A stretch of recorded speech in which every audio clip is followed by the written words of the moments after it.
The Global Buddhist Congregation 2011 proved to be a turning point in the contemporary history of Buddhism.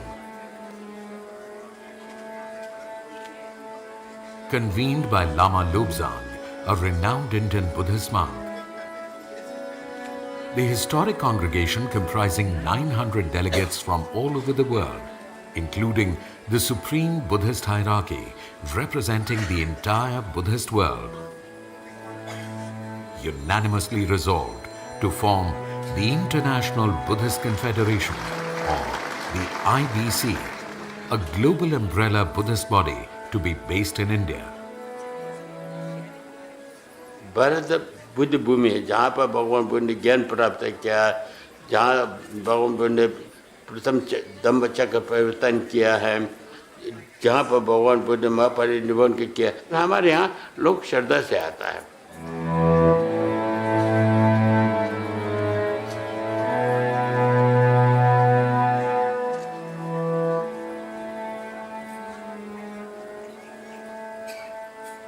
Buddhism originated here at Bodh Gaya.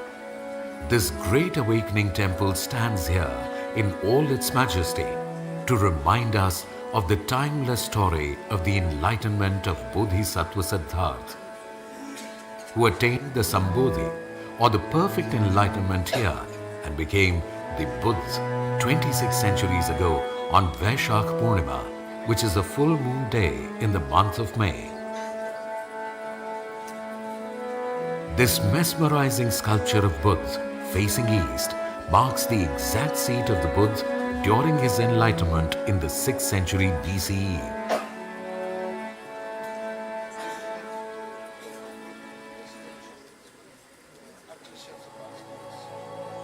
The Buddha travelled 180 miles from Bodh Gaya on the ancient Uttar Path to reach present Sarnath. As per tradition, it was here in the deer park of Sarnath on Ashar Purnima, a full moon day in the month of July, that the Buddha delivered his first preaching to his 5 former ascetic companions.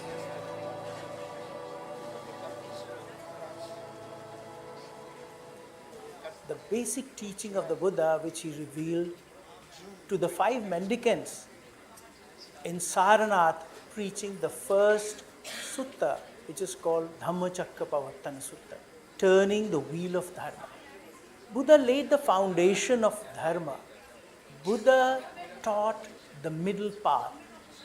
Avoiding the extremes, coming to the middle this is what is called the Dharma. Buddha talked about the 4 noble truths and the 8-fold path, which is nothing but that there is suffering, there is cessation, there is cause of suffering, there is cessation of suffering, and there is a path leading to the cessation of suffering. Buddham sharanam gacchami, dhammam sharanam gacchami, sangham sharanam gacchami.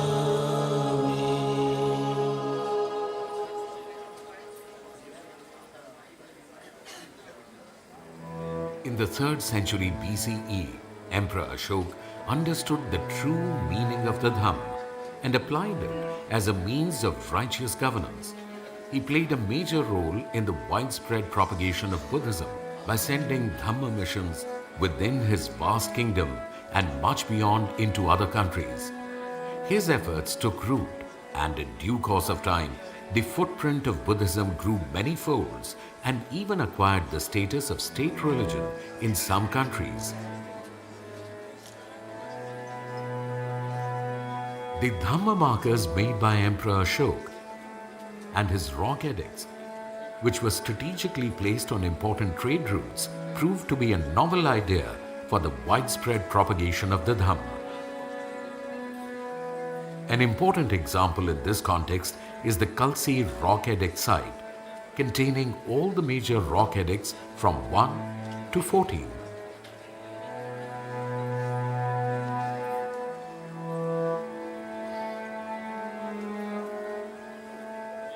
The priceless Buddhist legacy left behind by Ashoka played the most important role in the rediscovery of the Indian origin of Buddhism in the 19th century. The lion capital of Sarnath was adopted as the national emblem of the Republic of India, and the Dharma Chakra with 24 spokes, which features on this capital, was adopted and placed in the center of the national flag of India. This shows India's reaffirmation of its ancient commitment to world peace and goodwill, as propagated by Ashoka in consonance with the teachings of the Buddha. I must say that Buddha's teachings are very deeply ingrained in the psyche of India and Indians. And I think India and Indians are very proud to be associated with the Buddha and his teaching. हम उस देश के वासी हैं जिसने दुनिया को युद्ध नहीं बुद्ध दिए हैं, शांति का संदेश दिया है.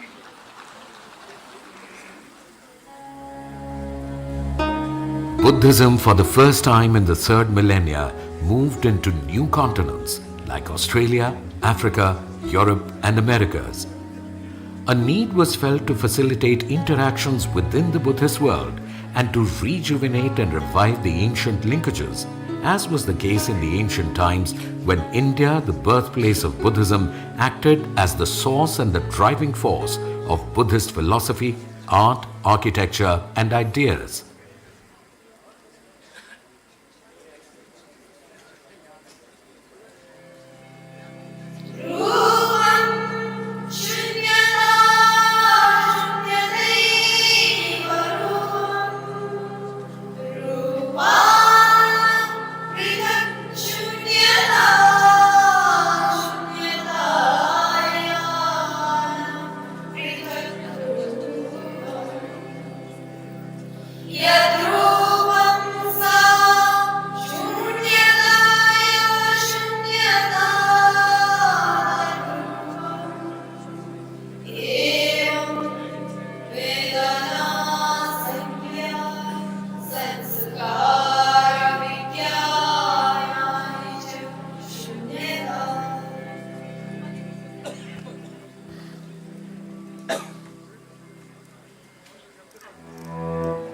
The International Buddhist Confederation, or the IBC, became that platform where all the Buddhist traditions that had flourished in isolation in different parts of the world came together under one umbrella to strengthen interactions within themselves.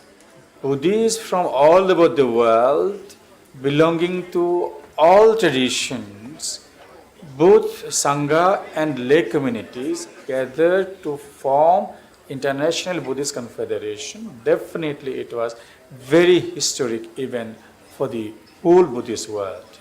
Now we have over 39 countries having more than 350 organizational members of IBC. The IBC represents the rich unity in diversity of Buddhism and provides a platform for the global Buddhist community to share its collective wisdom and meaningfully participate in the ongoing global social and political discourse to address important issues like world peace and environmental degradation for the benefit of all sentient beings.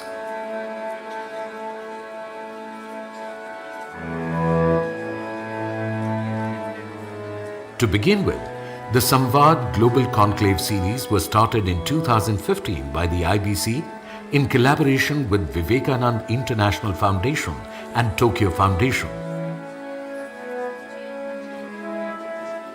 Graced by the Honorable Prime Minister of India, along with other esteemed political, religious and academic personalities, the conclave was conceptualized on shifting the paradigm from conflict resolution to conflict avoidance and from environmental regulation to environmental consciousness as per the principles enshrined in the teachings of the Buddha.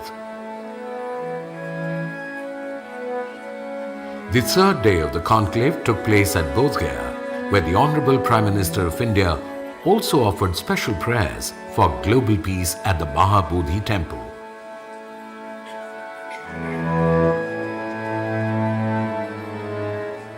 The Bodh Gaya Declaration 2015 was adopted on this occasion. I recognize how Buddhists all over the world revere Buddha Gaya as a place of pilgrimage. We in India would like to develop Buddha Gaya so that it can become the spiritual capital and civilizational bond between India and the Buddhist world. The government of India would like to provide all possible support that its Buddhist cousin nations need for the satisfaction of their spiritual needs from this holiest of holy places for them. IBC is continuously developing a national Buddhist calendar to mark and celebrate important historical days in the life of Buddha and his prominent disciples. Such important days are being celebrated at the national level on a regular basis with full support of the Government of India.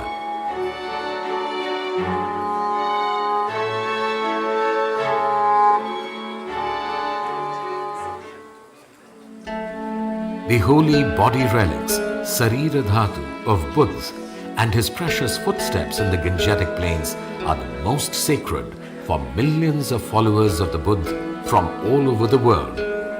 But they are inaccessible for a large number of people, especially for those living in far-off lands.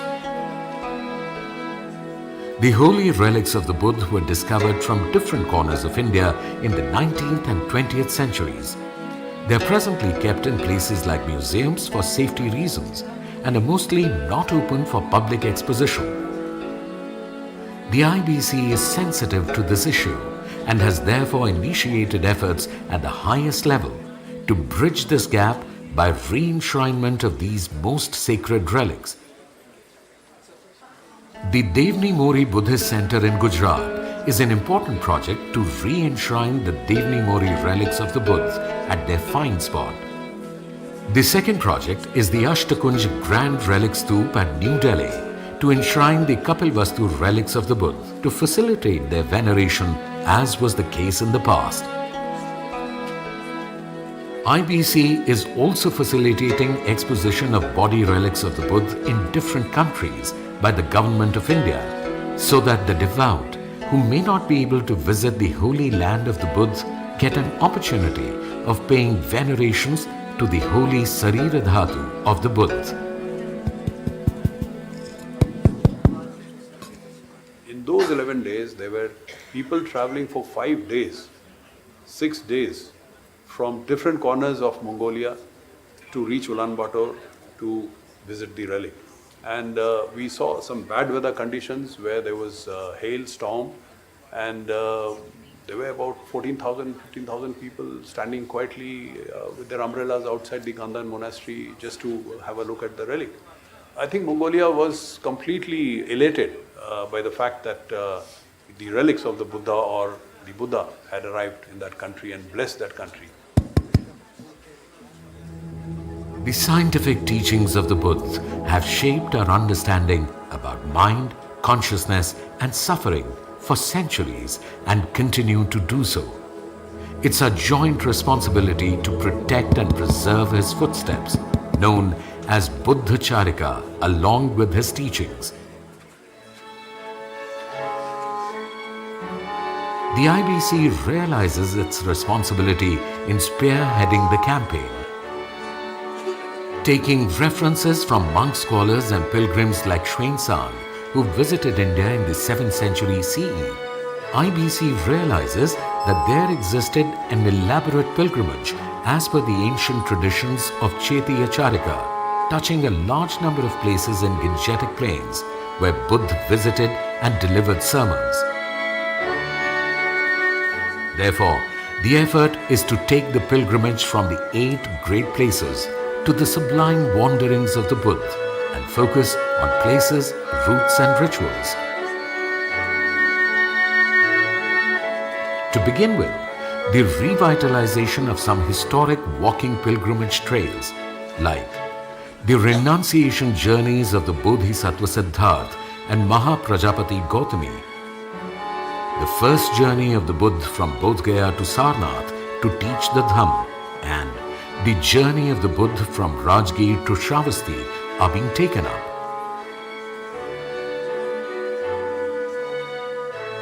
An important project for the integration of the sublime wanderings of the Buddhas in the Gangetic Plains is the development of India International Center for Buddhist Culture and Heritage in the Lumbini Monastic Zone by the IBC.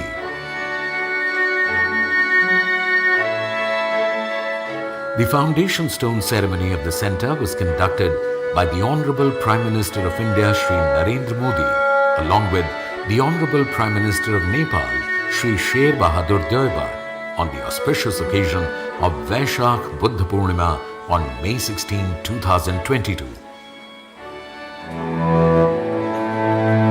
Working for the Dhamma and its dissemination is the collective responsibility of the entire Buddhist world. The IBC plans to raise global awareness towards this and a long-term global participation plan to make it a living heritage by utilizing the collective wisdom united voice platform of IBC, which was jointly created by the Buddhist world for the benefit of all.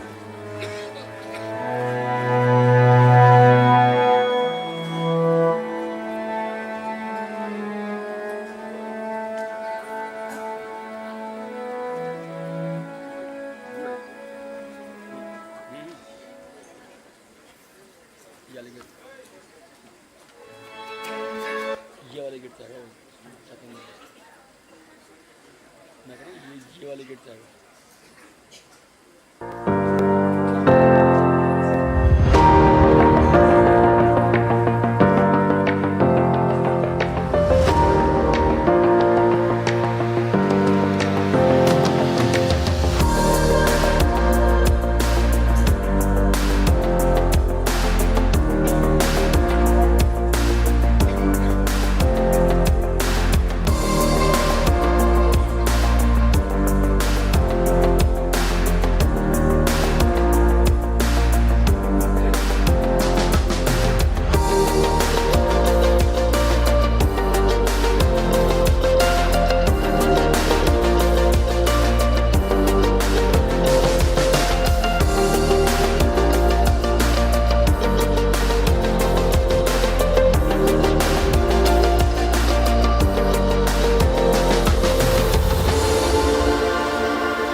Console, cordless, please.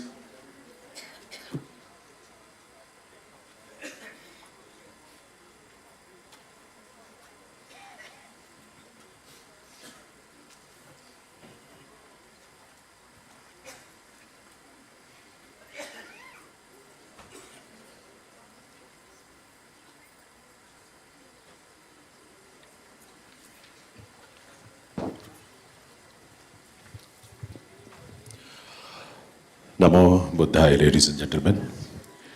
We welcome all of you.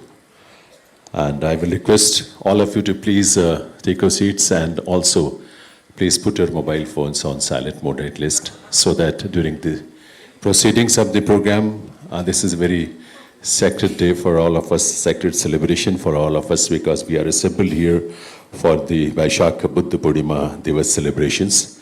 So I will request all of you please take your seats. आप सबसे निवेदन है आप सभी अपना अपना स्थान ग्रहण करें. मोबाइल फ़ोन अपने साइलेंट मोड पर ज़रूर कर लें ताकि कार्यक्रम के दौरान किसी तरह का कोई व्यवधान ना हो. आज के इस कार्यक्रम में honourable union minister of culture and tourism government of India Shri Gajendra Singh Shekhawat ji मुख्य अतिथि as a chief guest he will be coming to this programme. वो जल्दी ही हम सबके बीच पहुँचने वाले हैं. और उनके साथ साथ as a guest of honour of today's programme union minister of parliamentary affairs जो संसदीय कार्य और अल्पसंख्यक कार्य मंत्रालय है उसके माननीय मंत्री किरण रिजिजू जी वो हम सबके बीच यहाँ पधारेंगे. वो हम सबके बीच पहुँचने वाले हैं और उनके आते ही आज की जो प्रोसीडिंग्स है प्रोग्राम की उसकी हम शुरुआत करेंगे. इसलिए आप सबसे निवेदन है कि आप सभी अपना स्थान ग्रहण करें. I will request all of you to please take your seats and put your mobile phones on silent mode at least.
पीछे सभी बैठ जाएं और मोबाइल फ़ोन अपना साइलेंट मोड पर ज़रूर कर लीजिएगा.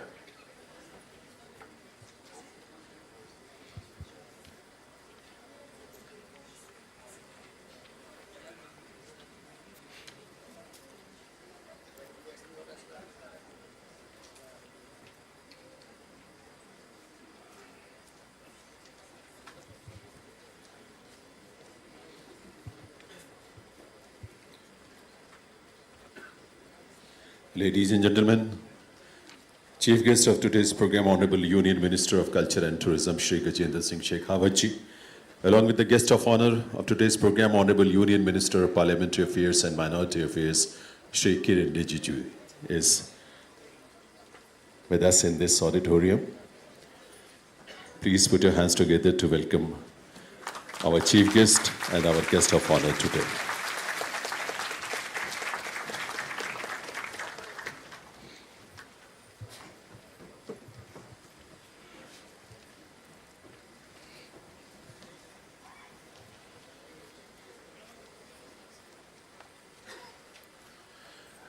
आप सभी का बहुत बहुत स्वागत, बहुत बहुत वंदन, अभिनंदन और आप सभी का हार्दिक अभिनंदन आज के इस आयोजन में. Welcome all of you in this Vaishakh Buddha Purnima Divas celebrations 2025.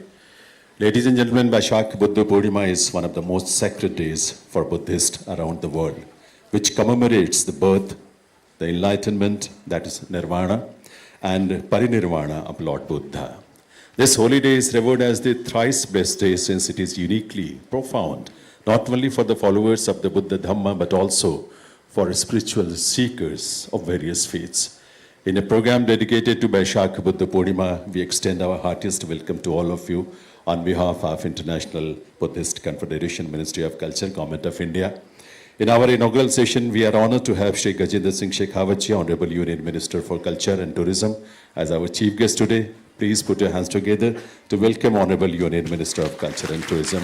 बहुत बहुत स्वागत अभिनंदन है माननीय केंद्रीय संस्कृति और पर्यटन मंत्री महोदय का.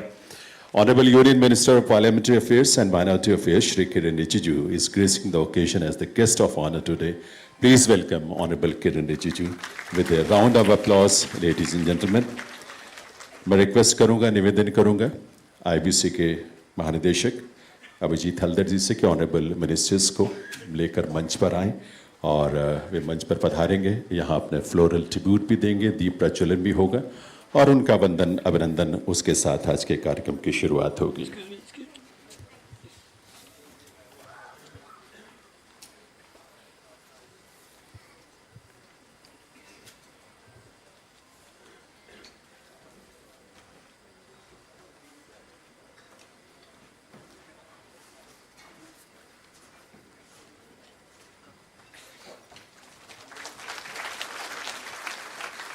On this stage, we welcome Honorable Union Minister of Culture and Tourism, Shri Gajendra Singh Shekhawat ji, Honorable Union Minister of Parliamentary Affairs and Minority Affairs, Kiren Rijiju ji, our Secretary General, who is along with us on the stage, Shatse Kensur Jangchuk Choitan Rinpoche ji, and the Director General IBC, Shri Abhijit Haldar ji. I will request dignitaries, Honorable Chief Guest, Honorable Guest of Honor, and other dignitaries on the stage to offer the flowers to the Lord Buddha statue with the chanting by venerable monks. I will be inviting honorable monks for the chanting at the time of lighting of lamp.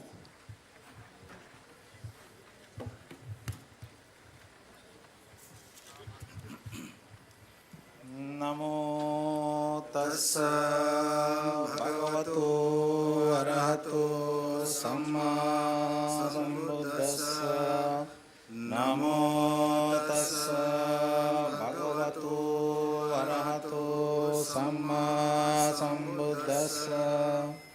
Namo tassa bhagavato arahato samma sambuddhassa.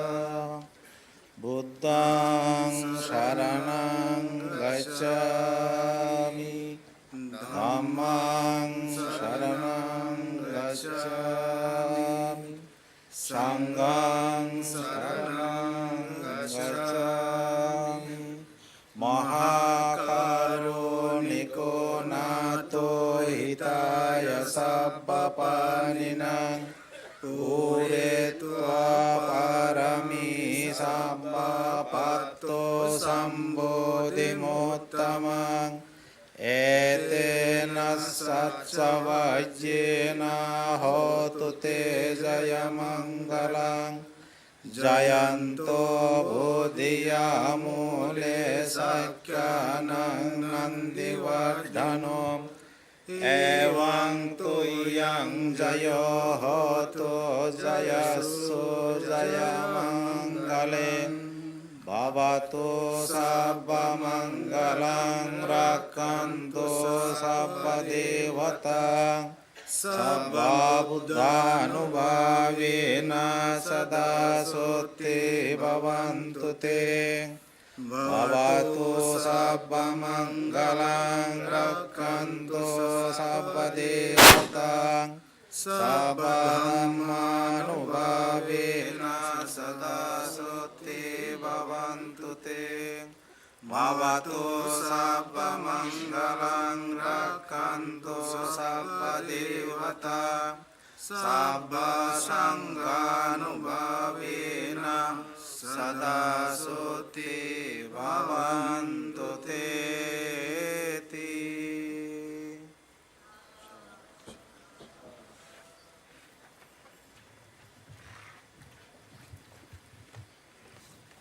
सबका सुख हो, सबका कल्याण हो, विश्व में, समाज में, व्यक्ति के भीतर भी शांति हो, यही कामना है. May Lord Buddha bless all of us.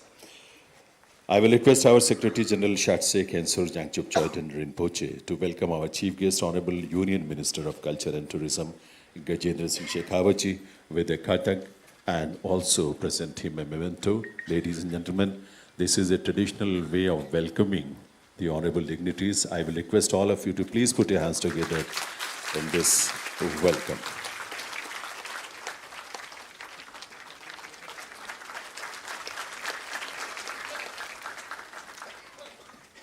Once again, I will request our Secretary General to welcome our guest of honor, Honorable Union Minister of Parliamentary Affairs and Minority Affairs, Shri Kiren Rijiju, and present him a katak and memento with a huge round of applause from all of you, ladies and gentlemen.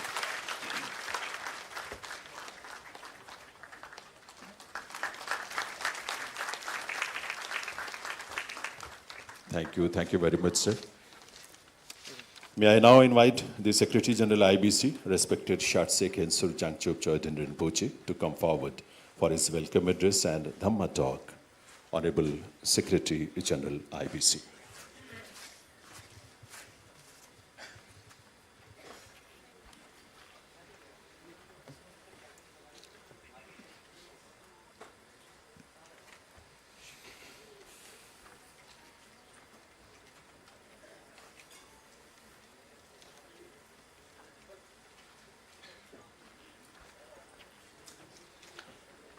नमस्तस्मै मुनीन्द्राय प्रत्योपाददेशिने येन नेन विधानेन निःशुद्ध उदयवययो बीजं कृपायज्ञेन शिष्यराशि सतद्वर्धियो वरिसमाचराय भोगाय पाकश्च यथैव मान्य मदो ममात् करुणा प्रशंसा या सर्वज्ञतया नियत्युपशमं शान्तेषिणा श्रावकान् या मार्गज्ञतया जगडीधत्कृतां लोकार्थसम्पादिका सर्वकारमिदं वदन्ति मुनयो विश्वं यया संगता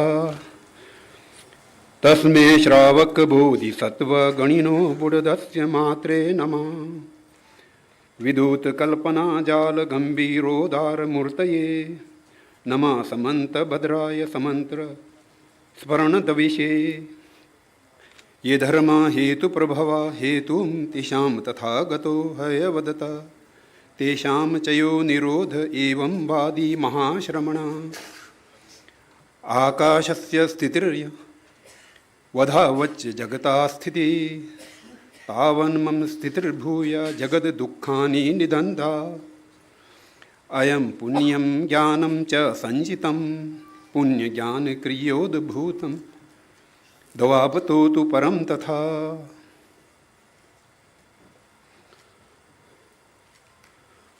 ओय छेवे छे जोतं बालानामे छेजे Nima gave chen lawai Dudai giri nebe dashi ne tadu bene ninzen dashi sho Chuni denbe chojo lana me tamju duzi denbe chen lawai gi Nyomo donge donwe dashi ne tadu bene ninzen dashi sho Gendu yende rinje bembarava Gese penze dembe chinlava iki Nyebe kunde geso nambarabe Tadu bene ninzen tashi sho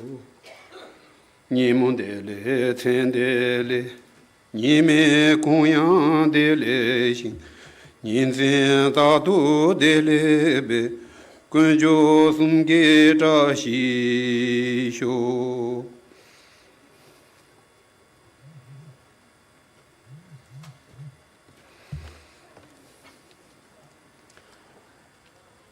Good afternoon. It is a great pleasure to welcome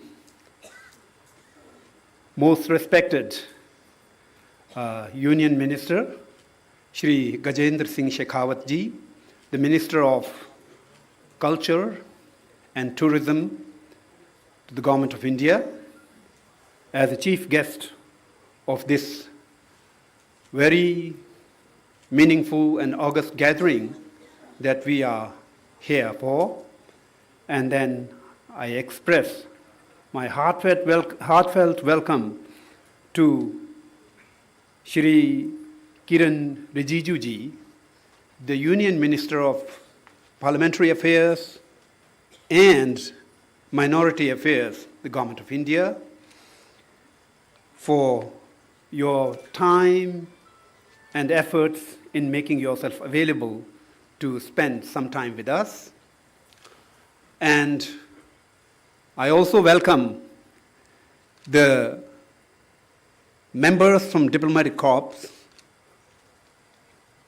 from different countries. Those are present here. I also welcome government officials, civil servants, and also welcome the assembly of Sangha led by the Bhikkhu Sangha and Bhikkhuni Sanghas, and all the brothers and sisters. It is a great pleasure to have all of you here on very special occasion when we are celebrating the Buddha Shakyamuni. This is a very unique occasion that we celebrate the Buddha Shakyamuni for his birth and attaining the Buddhahood and finally entering into nirvana. So this is a very unique day where these three major events of the life of the Buddha has taken place. We rarely find such a day where many kind of events, important events of a particular personality kind of confluence or kind of combine together. So this is a very kind of appropriate occasion to have some practice of Buddhanusmriti, recalling the qualities or the attributes of the great Buddha. Now, in that connection, I would like to read a few words. Ityapi buddho bhagavan tatthagato arhan samyak sambuddho vidhacharana sampanna sugato lokvid anutar purushudamya sarathi shasata deva manushyanam buddho bhagavaniti nishandhya sa tathagat punyanam अभिप्रणाश कुशल मूलानाम अलंकृता क्षांत्य आलय पुण्य निधा नानाम चित्रितो अनुव्यंजने कुसुमितो लक्षणे प्रतिरूपो गोचरेण अप्रतिकूलो दर्शनेन अभिरति श्रद्धादिमुक्तानाम अनभिभूता प्रज्ञया अनवमर्दनीयो बले शासता सर्वसत्त्वानां पिता बोधिसत्त्वानां राजा आर्यपुद्गलानां सार्थवः निर्वाणनगर संप्रस्थितानां अप्रमेयो ज्ञानेन अचिन्त्य प्रतिभानेन विशुद्ध स्वरेण आसवदनीयोद्घोषेण असेचनको रूपेण अप्रति समः कायेन अलिप्ता कामे अनुपलिप्तो रूपे असंसृष्ट अरूपये विप्रमुक्ता स्कंधेभ्य विसंप्रयुक्तो धातुभिः संवृत आयतने प्रच्छिन्नो ग्रंथे विमुक्ता परिधागने परिमुक्त सतृष्णया ओघाधुतीर्णां प्रतिपूर्णो न ज्ञानेन प्रतिष्ठितो अतीत अनागत प्रत्युत्पन्नानां बुद्धानां भगवतां ज्ञाने अप्रस्थितो निर्वाणे स्थितो भूतकोटयां स्थिता सर्वसत्त्वालोकनीयायां भूमौ सर्व इमे तथागतानां विशेषता सम्यग् गुणा. So, when we do the Buddhanusmriti in this passage in the Sanskrit, the kind of 47 great attributes or the qualities of the Buddhas are presented to do the recollection of the great qualities of the Buddha. And these kind of praising and counting the greatness of the Buddha does exist only in Sanskrit literature. It doesn't exist elsewhere. So this kind of makes the Sanskrit Buddhist literature very, very valuable. And in our tradition, we have traced the sources of the Buddhist knowledge into the Sanskrit body of Buddhist literature. So His Holiness most of the time says that we follow the Sanskrit tradition, which is mainly Nalanda tradition. So here, today, as a Dhamma talk, I would like to kind of find a way to inspire you to do Buddhanusmriti. Actually, according to the Buddhist teachings, we should be doing the practice of Buddhanusmriti every day.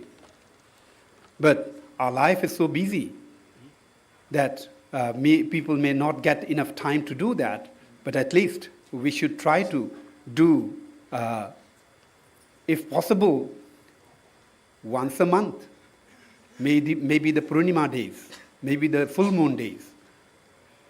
Or at least, to the minimum, we must do the Buddhanusmriti once in a year during the Vaishakha Buddha day. That is the day that we are celebrating today. So I cannot go into the details of these great qualities. Those are counted in this passage, 47, in the English translation, because it becomes quite long by itself. So I just want to remind you that such qualities are needed to be understood and needed to be reflected and recollected. With such a request and encouragement, I would like to bring my short speech to the conclusion. And I wish all of you here, gathering here, a greatly healthy life and happiness and joy in your life and satisfaction in your life.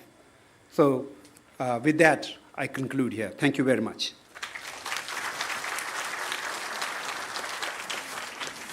Thank you. Thank you very much, sir. Ladies and gentlemen, in this program of Vaishakha Buddha Purnima Divas celebration, we have screening of a film, that is a special film on exposition of Holy Buddha relic in Vietnam. And also, you will be witnessing a cultural performance by Dr. Subhadra Desai.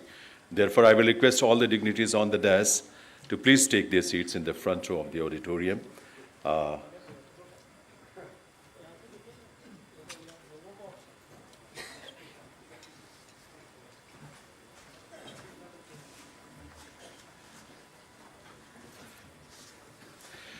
And in the meantime, I will request Secretary General IBC, please stay on stage. In the meantime, we would like to felicitate the dignitaries, our esteemed guests present here who are representing various diplomatic missions in India. So I will request our Secretary General to please come on stage. And I will be inviting the diplomats and dignitaries one by one on the stage.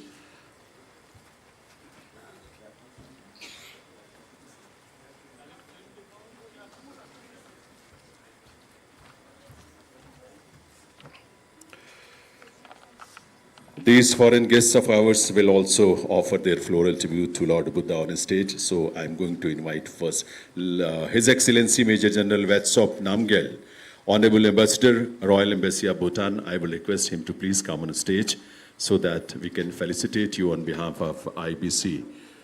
It's an honor for all of us. You have accepted our invitation and you are gracing the occasion. So I will request our Secretary General, Shatsé Kensur Jangchop Choden Rinpoche, to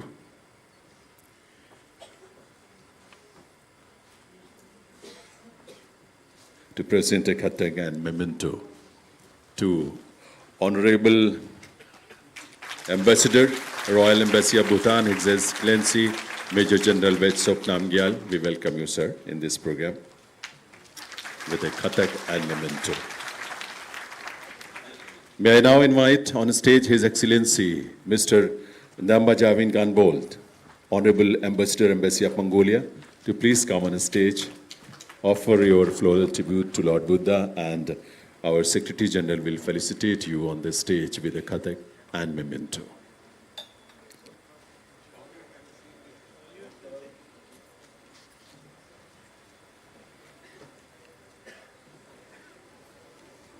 So please put your hands together to extend our gratitude to His Excellency Mr. Dhamma Javin Ganbold, the Honorable Ambassador, Embassy of Mongolia.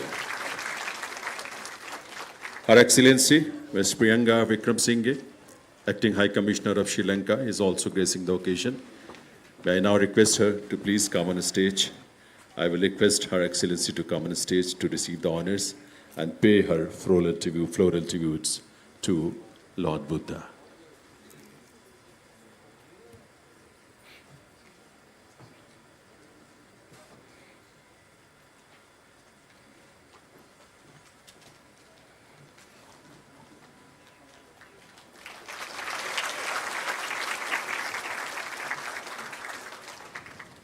May I now request His Excellency Shankar Prasad Sharma ji, Honorable Ambassador of Nepal in India, to please come on the stage so that we may have privilege to honor you with a Kathak and memento, and you will have an opportunity to offer your floral tributes to Lord Buddha, statue of Lord Buddha.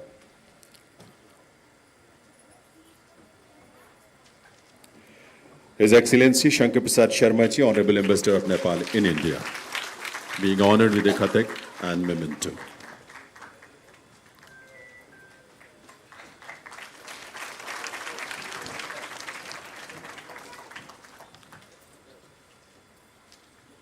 Thank you very much, and thank you very much to Honorable Secretary General. Now I will invite Deputy Secretary General IBC Geshe Chospel Jotpa to please come on stage and felicitate the foreign dignitaries representing various diplomatic missions in India. मैं request करूंगा गेशे चौस्पेल जोतपा जी से कि वो please मंच पर आएंगे, our Deputy Secretary General. And I'm going to invite on stage Mr. Anged Munli from Royal Embassy of Mongolia in India. Please come on stage to receive the honors. Mr. Anged Munli from the Royal Embassy of Mongolia.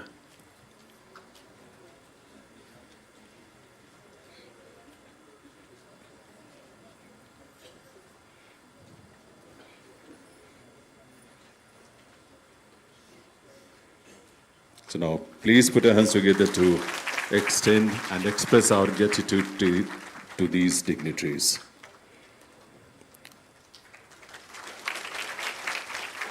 May I now have the privilege to invite on stage Mr. Ansune Vadisilesak from Embassy of Lao People's Democratic Republic in India. And I will request our Deputy Secretary General to do the honors and present a Kathak and memento to Mr. Anusune Vadisilesak from the Embassy of Lao People's Democratic Republic in India.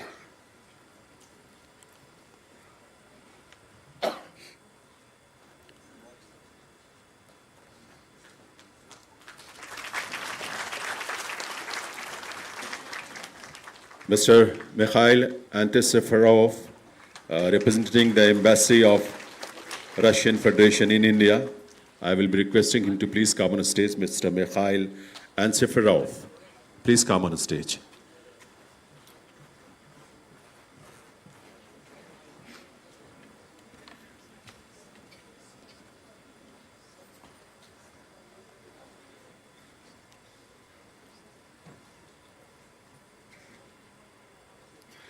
Mr. Mikhail Antiseferov, representing the Embassy of Russian Federation in India, ladies and gentlemen, being honored by our DPSC. From the Taipei Economic and Cultural Center, we have here Mr. Bori Hoishi. I will request him to come on stage to receive the honors. Deputy Secretary General IBC will be felicitating the representative from Taipei Economic and Cultural Center, Mr. Bor Hoishi.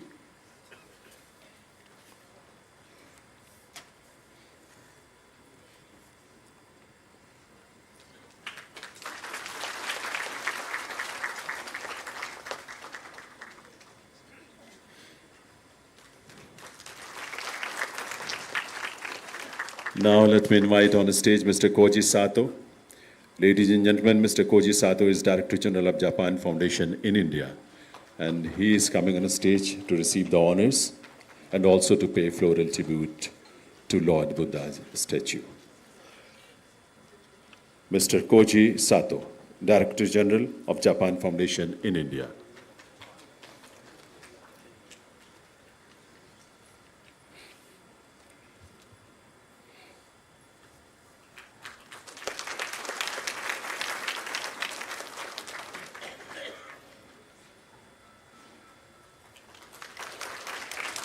We are grateful to all these dignitaries who are present here, who are gracing the occasion, and we are grateful to our Deputy Secretary General IBC, Geshe Chospel Zotpaji. Ladies and gentlemen, you must be aware, for the first time, Ministry of Culture, Government of India, in collaboration with the International Buddhist Confederation, New Delhi, is holding an exposition of Buddha relic of Nagarjuna Kunda at Vietnam for public veneration from 2nd May to 21st May 2025 across 4 locations in Vietnam. A short film on this exposition has been produced by IBC to show the glimpses of the various enshrinements in Vietnam this far. So please, let's watch the film on exposition of Buddha relic of Nagarjuna Kunda in Vietnam.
So this was the movie on exposition of Buddha relic in Vietnam, ladies and gentlemen.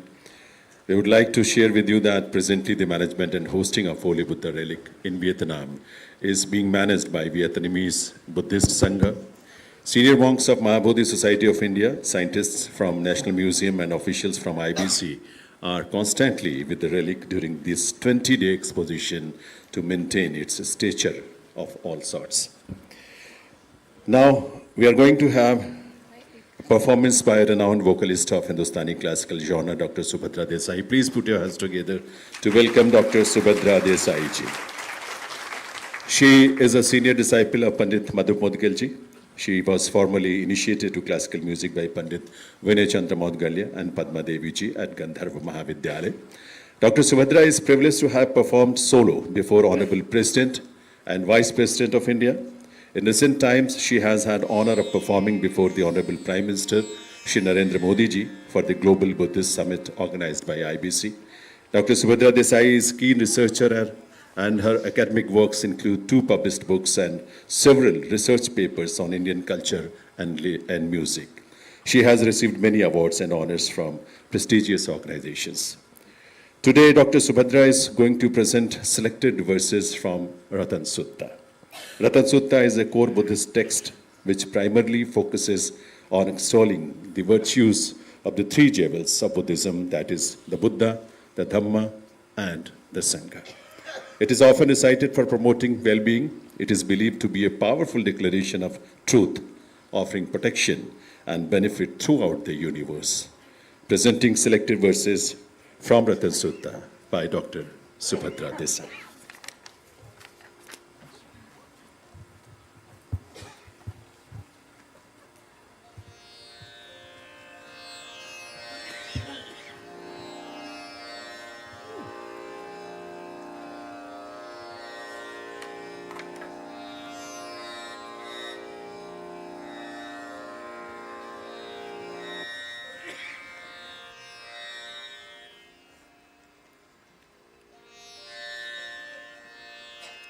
Is the Tanpura audible?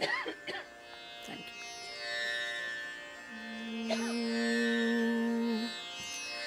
you. Yani dhabhutani samagatani bhummani vayani va antalikhe sabbe Sumana bhavantu athopi sakkaccha sunantu bhasitam tasmahi bhuta nisametha sabbe mittam karotha manusya Divacharatocha harati evalim tasmahine rakhata appamata yakinchi vitta idhavahuram sagge Ratanam panitam nano samangathi tathagadena idam pibuddhe ratanam panitam etena satchena subati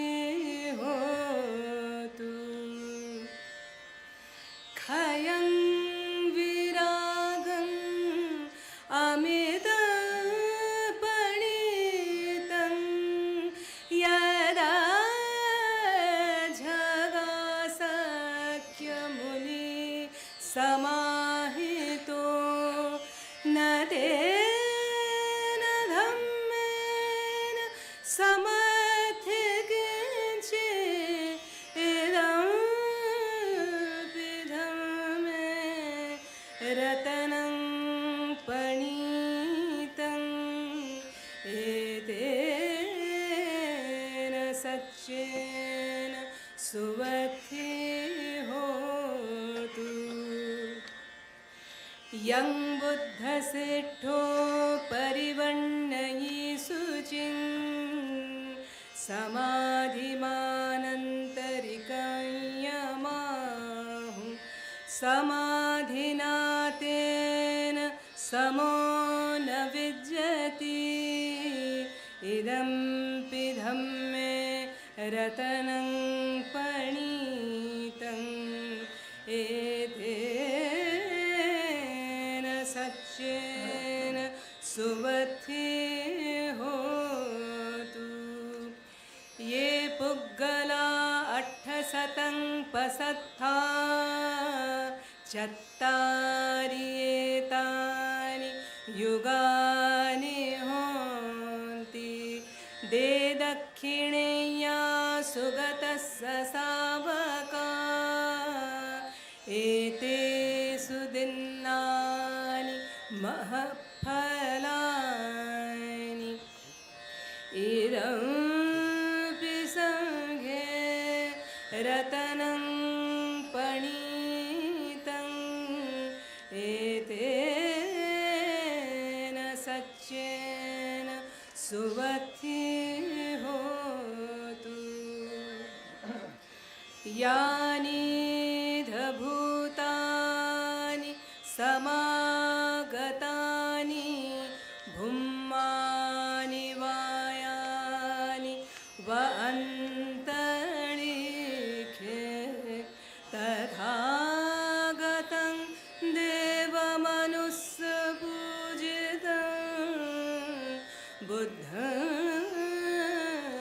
बुद्धनमस्साम सुवत्ति होतु यानि भूतानि समागतानि भूमानि वायानि व अन्तरिक्षे तथागतं देव मनुष्यपूजितं धम्म नमस्साम सुवत्ति होतु यानि भूतानि समागतानि भूमानि वायानि व अन्तरिक्षे तथागतं देव मनुष्यपूजितं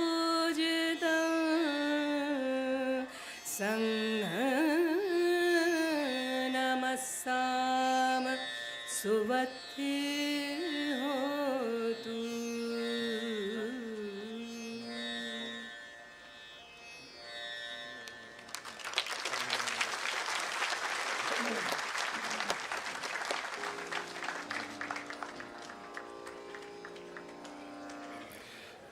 Thank you very much, Dr. Subhadra Desai ji. This was a presentation of selected verses from Ratan Sutta. I will request Honorable Union Minister of Culture and Tourism, Gautama the Buddha, to please come on a stage to felicitate this versatile artist who have contributed a lot through her meaningful music performances. She is an impaneled artist of ICCR, A-grade artist of Akashvani and television in the divisional music genre. So, on behalf of IBC, she is being presented a Kathak. Please put your hands together to express our gratitude and good wishes to the artist. Today in our post-lunch session, there is another attractive performance by famous Odyssey dancer and choreographer, Guru Srimati Alpana Naik ji. I will invite her also on a stage so that we may felicitate her on this occasion. And the felicitation is being done by Honorable Union Minister, Sir, Gajendra Singh Shekhawat ji. I would like to inform you that she will be presenting a ballet today in our post-lunch session titled Tathagata, which is based on a famous poem, Yashodhara, written by the great Hindi poet Shri Maithili Sharan Gupta. I will request all of you to please witness that performance, Tathagata. And now please put your hands together to express our blessings, our good wishes to Guru Alpana Nayak ji. बहुत बहुत अभिनंदन और बहुत बहुत आभार माननीय मंत्री महोदय का उनके इस कृपा के लिए, उनके इस स्नेह के लिए.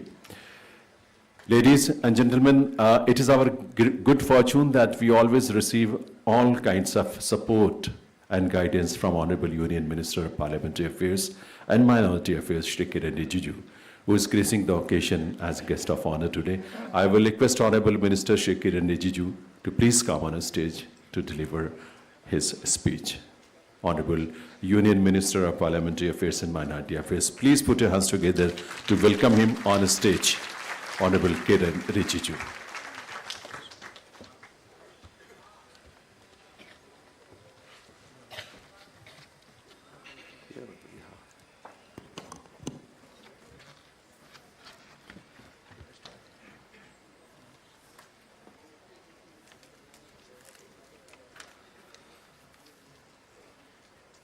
नमो बुद्धाय.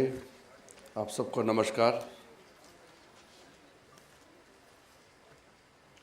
Most venerable Mahasanghas, monks and nuns of various Buddhist traditions and monasteries, Honorable Minister for Tourism and Culture, Sri Gajendra Singh Shekhawat ji, the distinguished dignitaries, the excellencies, and senior officials from all the foreign missions in Delhi, and also various Dhamma friends, officials, media friends, ladies and gentlemen. Namami and greetings to you all at this most sacred occasion of the Vaishakha Buddha Purnima Divas celebration, which is the triple sacred day. We had a occasion on 12th, the Buddha Purnima day, with Honorable Minister for Culture and Tourism to pray at the relics in the National Museum. And today, the International Buddhist Confederation has made this wonderful occasion for all of us to gather here and had this opportunity to pay our respect and to pray for well-being on this occasion. So I must thank the Secretary General, Sarse Khenzur Jangshep Chodan Rinpoche ji, the Secretary General of IBC, and Abhijit Haldarji, the Director General of IBC, and the team in the IBC. I will not make a long speech because most of the members present in this August gathering are learned people. I believe that you don't need my extra explanation about Buddha's teachings. Rather, I would prefer to listen from you and enlighten myself, and also to try to become a better human being. However, I am privileged to be invited as one of the guests here. Although the entire month of Vaishakha Purnima, we are celebrating in different parts of the world, in different locations, and the sacred journey of the holy relics from India to Vietnam was being screened briefly here, and I was fortunate to be part of that sacred journey, and I was amazed by seeing the tremendous emotionally outpouring of the devotees in the country of Vietnam. And I believe there are many Vietnamese friends present here today as well. So, we are fortunate people, and especially in India, the nation, the land where Buddha Dharma was born. So as an Indian, I would like to specifically address the Indian community, the Indian, not only Buddhist, but every Indian, that as a citizen of this great holy land of India, we have great responsibility not only to follow the path of Lord Buddha, but also to ensure that the entire global community continues to have trust on India and Indians. Because we come from land of Buddha. So, without getting into the great insight of Buddha's teachings, as a layman, I believe it is not only the Buddhists or those who are born Buddhists or those who have converted into Buddhism, it is not only for them, but every human being who believes in love, peace, and compassion is following Buddha Dharma. Buddha Dharma is beyond the definition of religion. That is my limited understanding. There's nothing called you do this and you become a Buddhist. And Lord Buddha never told a person to convert and designate yourself as a Buddhist. You are supposed to follow certain path, certain belief, certain practice. So I am a person who can be said as born Buddhist. Now in India, we have 7 notified communities in terms of religious groupings. The Hindus, the Muslims, Sikhs, Buddhists, Parsis, Jains. But I believe anybody who believes in peace, who follow the path of Lord Buddha, is a follower of Buddhism, is a follower of Buddha. So it is not a celebration of the Buddhist practitioners or Buddhist followers alone. On 12th May, the day of Vesak, Buddha Purnima, Prime Minister made a very important reference during his address to the global community after the ceasefire with the ongoing conflict with Pakistan. And I was, as a member of his cabinet, I know what Prime Minister thinks about Buddha Dharma and what message Prime Minister Modi ji has been carrying forward. So what Prime Minister said on 12 and what Prime Minister Modi ji said in United Nations, we can correlate it. First of all, Prime Minister said in the United Nations that India gave Buddha to the world, not the war. हमने दुनिया को बुद्ध दिया है, युद्ध नहीं.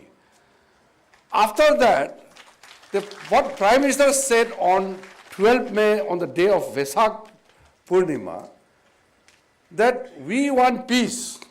India strives for peace. And this is the central message of India, following Buddha's middle path. But if there are elements which try to disrupt the peace, then we must eliminate those elements to ensure that there is peace. That is why Prime Minister said कि बुद्धा ने भी कहा है शांति के पथ पर चलना है, लेकिन शांति का पथ पर चलने के लिए शक्ति का भी जरूरत पड़ता है. That is a very important message for the global community. And what Prime Minister has been saying from the beginning, when not only he became Prime Minister, but when he was Chief Minister, he has propounded the Buddhist philosophies and Buddhist teachings. Prime Minister's village, where he was born, Vadnagar, is a great center of Buddhist activities. Buddhism has a sacred and special holding there. And then, of course, from 2014, we started the official celebration of Buddha Jayanti through IBC by Ministry of Culture. I am very delighted that a person like Gajendra Singh Ji has been made Minister for Culture and Tourism. As a colleague, we are friends, we are colleagues. And I have seen his devotion, his dedication towards not only preservation, but for promotion of Buddha's all related things in our country, to develop those sacred places, not only Bodh Gaya, Sarnath and Kushinagar, but all important locations associated with Lord Buddha and thereafter. Last year I could go to Sanchi and I was amazed myself. Such a location, just being there for a moment itself is a blissful moment. You feel so happy, so contented, so satisfied just being there. And the relics of two great disciples of Lord Buddha are taken out on that particular, during that time in the month of November. And I believe, I have told the senior officials and my colleague minister from Madhya Pradesh, Shivrajji also, that Sanchi festival, the international Sanchi festival has to come to international scale. Every year they have a festival, but I feel the global community must have the privilege to see that festival and to make it more grandeur, more appropriate, befitting to the place. Most of the monks must have seen there, but it is not only for the monks. Every citizen must go and see the grandeur of that location. So as a layman, I follow the path of Buddha. But sometimes when I get confused, and as a political person, we have to take decisions. When I feel that I am in a difficult situation, difficult to take a decision which will make everybody happy, and I'm caught in a situation where taking a decision will make one group unhappy. It could potentially look to be favoring one group and disfavoring the other group. So how to make a balance? I never think that I should make somebody unhappy. But at times you have to take decisions which make certain people unhappy. Suppose if you have, just giving you administrative example, you have to establish one institute. Many towns and places are demanding that institute. But institute can be located in one place. So if you open in one place, the other places will become disappointed. And then you have no magic to make everybody happy. Then I try to strike a balance. I remember Buddha's middle path theory. What is the best way to make at least everybody not disappointed? Everybody cannot be excited, but at least don't make everybody extremely disappointed. So I think about middle path, and that middle path is told to us by Lord Buddha. And that middle path is the best approach. And then when you think about middle path, then you get the ideas. Okay, I'm doing this, and I must do this thing also to make the other people happy. So these are simple ways of things I try to apply in my daily course of life. While discharging my responsibilities, I always prefer to follow Buddha's middle path. There are many things I want to share. I have got very beautiful note also to make speech. But as I said in the beginning, after this function, you are going to have some sessions where there will be some interesting talks. My colleague Gajendra Singh Shekhawatji, Honorable Minister, will also speak. I believe in taking part in events and take benefits out of that. Because I am not a jnani, means I am not an enlightened person.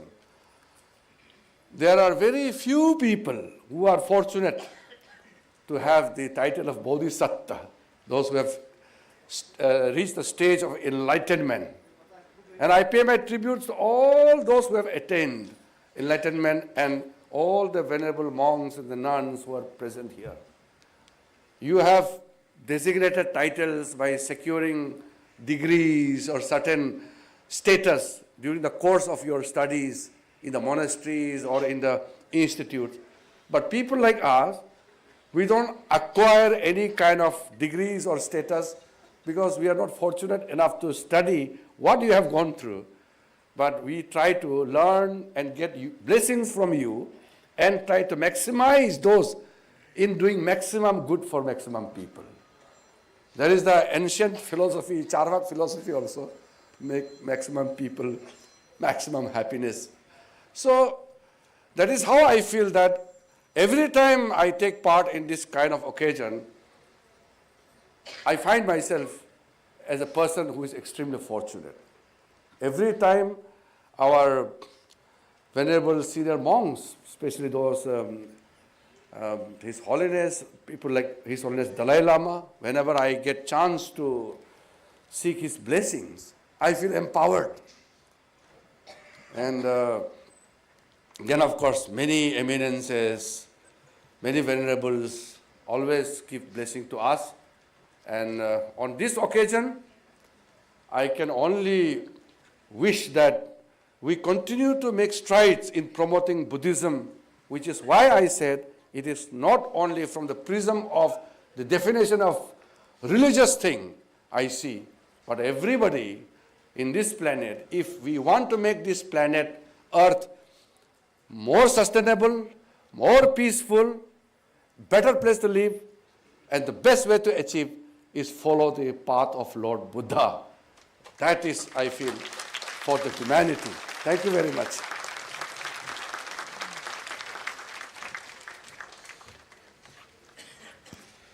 Thank you very much, sir, for your kind words. Maranaya Union Minister for Parliamentary Affairs and Minority Affairs, उनका बहुत बहुत आभार किरण रिजिजू जी का. Ladies and gentlemen, Buddhism is our faith as well as our heritage. In accordance with the vision of Honorable Prime Minister Shri Narendra Modi ji, Ministry of Culture and Tourism has made continuous efforts to preserve and promote this heritage under the dynamic leadership of Honorable Union Minister Shri Gajendra Singh Shekhawat ji. May I now invite on the stage Honorable Union Minister of Culture and Tourism Shri Gajendra Singh Shekhawat ji for his address. Please put your hands together once again to welcome Honorable Minister Sir on the stage, Shri Gajendra Singh Shekhawat ji.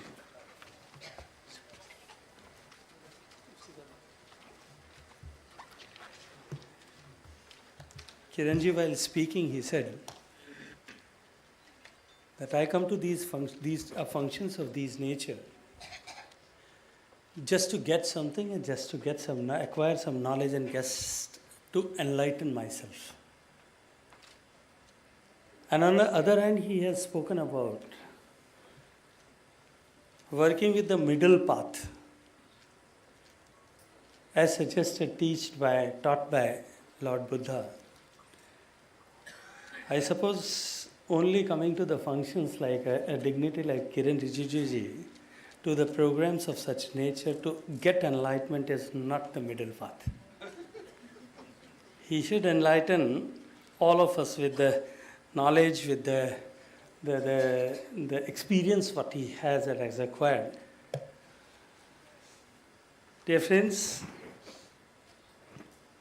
Honorable Shri Kiran Rijiju ji, Minister of Parliamentary Affairs and Ministry of Minority Affairs, Secretary General IBC, Reverend Jangchup Choyden Rinpoche ji, Director of IBC, Shri Abhijit Haldar ji, His Excellency Major General Westop Namgyal, Ambassador, Royal Embassy of Bhutan, His Excellency Mr. Damjian Gambold, Ambassador Mongolia, His Excellency Shri Shankar Prasad Sharma Ji, Ambassador of Nepal, Her Excellency Ms. Priyanga Vikram Singhe, Acting High Commissioner of Sri Lanka, representatives of various embassies of Cambodia, Laos, Taipei and Japan and Russia, honorable monks, nuns, Your Excellencies, scholars, esteemed delegates, distinguished guests, ladies and gentlemen. Namo Buddhaya. Today we gather with the reverence and joy to celebrate Vaishakha Buddha Purnima, a day of profound spiritual significance, not just for India, but for Buddhists all across the world. As you all know, it marks the birth, enlightenment, and Mahaparinirvana of Gautama Buddha, the enlightened one who transformed the spiritual landscape of humanity. Buddha Purnima is more than a religious observance. It is a moment to reflect on values and transcend time, compassion, non-violence, wisdom, and inner peace. These are not just Buddhist ideals, they are universal truths that the world so deeply needs today. Friends, India, as the land of Buddhist enlightenment, holds a special place in the heart of millions and millions of Buddhists from Lumbini and Bodh Gaya to Sarnath and Kushinagar. The sacred soil cradles the legacy of the Buddha.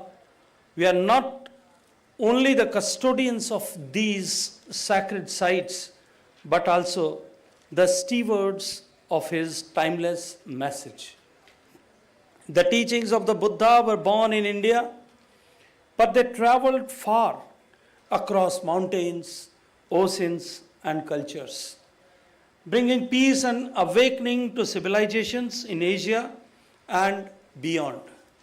Whether it is in the serene monasteries of Ladakh, the vibrant stupas of Thailand, or the chanting halls of Japan, the light that shines in the light of Buddha first kindled here in our beloved land. Dear friends, as the Culture Minister of India, I am deeply proud of our role in preserving and promoting this shared heritage through our festivals, through our art, architecture, and international dialogues. We celebrate the rich Buddhist legacy that binds us to many nations in friendship and spiritual kinship. India continues to actively share and preserve this sacred heritage. In recent years, the Government of India has undertaken initiatives to strengthen global Buddhist ties under leadership of Honorable Prime Minister Narendra Modi ji. One of the most significant efforts has been the exposition of holy Buddha relics. These relics, treasures of faith and reverence, have been sent on special tour to countries like Mongolia, Sri Lanka, Thailand, and now in Vietnam, strengthening spiritual and cultural bonds with our Buddhist brethren abroad. These expositions are more than ceremonial. They are acts of cultural diplomacy and spiritual unity. Wherever the relics travel, they evoke devotion, deepen connections, and reaffirm India's role as the spiritual fountainhead of Buddhism. Our Honorable Prime Minister Shri Narendra Modi ji has been a steadfast advocate for the Buddha Dharma and its global relevance. In his own words, Buddha is beyond religion. Buddha is a way of life, a path of peace, harmony, and compassion-driven sustainability. His leadership has brought renewed international attention to India's Buddhist heritage through forums like a Global Buddhist Summit and initiatives under India's Buddhist circuit development projects, as mentioned by Honorable Kiran Rijiju, promoting pilgrimages and cultural tourism with deep reverence. Under PM Modi's vision, India's message to the world is very clear. The teachings of Buddha of non-violence, mindfulness, and the middle path are not relic of the past but tools for the future. In his Buddha Purnima 2025 speech, Prime Minister Narendra Modi ji skillfully connected Lord Buddha's teachings to the current geopolitical and national security challenges, reinforcing India's moral and strategic stance in these times of global unrest, geopolitical turbulences, and uncertainty. The message of the middle path, the path of balance, mindfulness, and compassion offers humanity a way forward. The Buddha taught us not to look outside for peace, but to look within. And that wisdom is more relevant now than ever. Let us remember that the Buddha was a man who overcome sufferings through awareness and compassion. His life reminds us of what we too are capable of.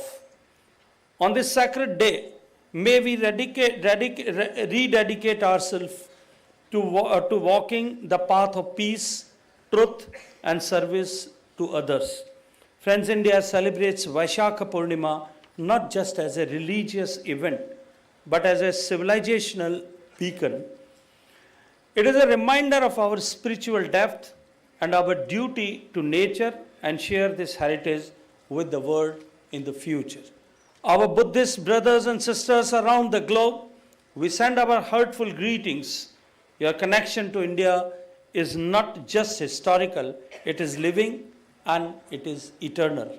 This is your spiritual home, and we welcome you always with folded hands and open hearts. As the full moon of Vaishakha rises, may it illuminate our minds and guide us all towards wisdom and compassion. Let us carry forward the light of Buddha together for a more peaceful and awakened world. Dear friends, naiva dvesho na rago na moha buddhasya chitte vimlam prabuddham swartha siddham sakalam niragam vande tathagat mananta shaktim. Neither hatred nor attachment nor delusion, such is the pure awakened mind of the Buddha, who has achieved all noble aims, free from all desires, to that Tathagata of infinite power. I offer my reverence. Thank you very much.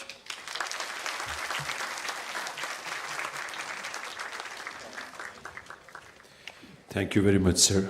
We are grateful to Honorable Union Minister of Culture and Tourism, Shri Gajendra Singh Shekhawat, for his inspiring speech and kind words.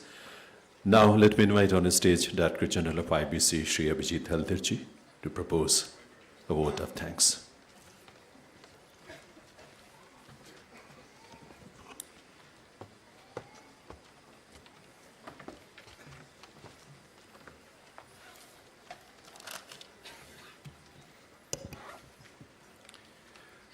Namo Buddhaya, Namaskar.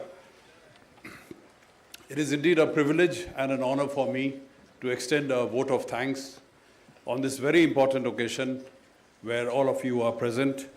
This is the day when the triple gem is celebrated, the birth of the Buddha, the enlightenment which he achieved, and the Mahaparinirvana. We decided to have this program today instead of 12th of May, mainly because many of our venerable monks celebrate this occasion in their respective monasteries, and it was their suggestion and recommendation that we bring together everyone today. As Honorable Minister Shri Kiran Rijiju mentioned that on that day, on 12th of May, both ministers, Shri Rijiju as well as Minister for Culture and Tourism, Shri Gajendra Singh Shekhawat, both of them had paid their obeisance and respect to the holy relics at the National Museum in the backdrop of humble chanting.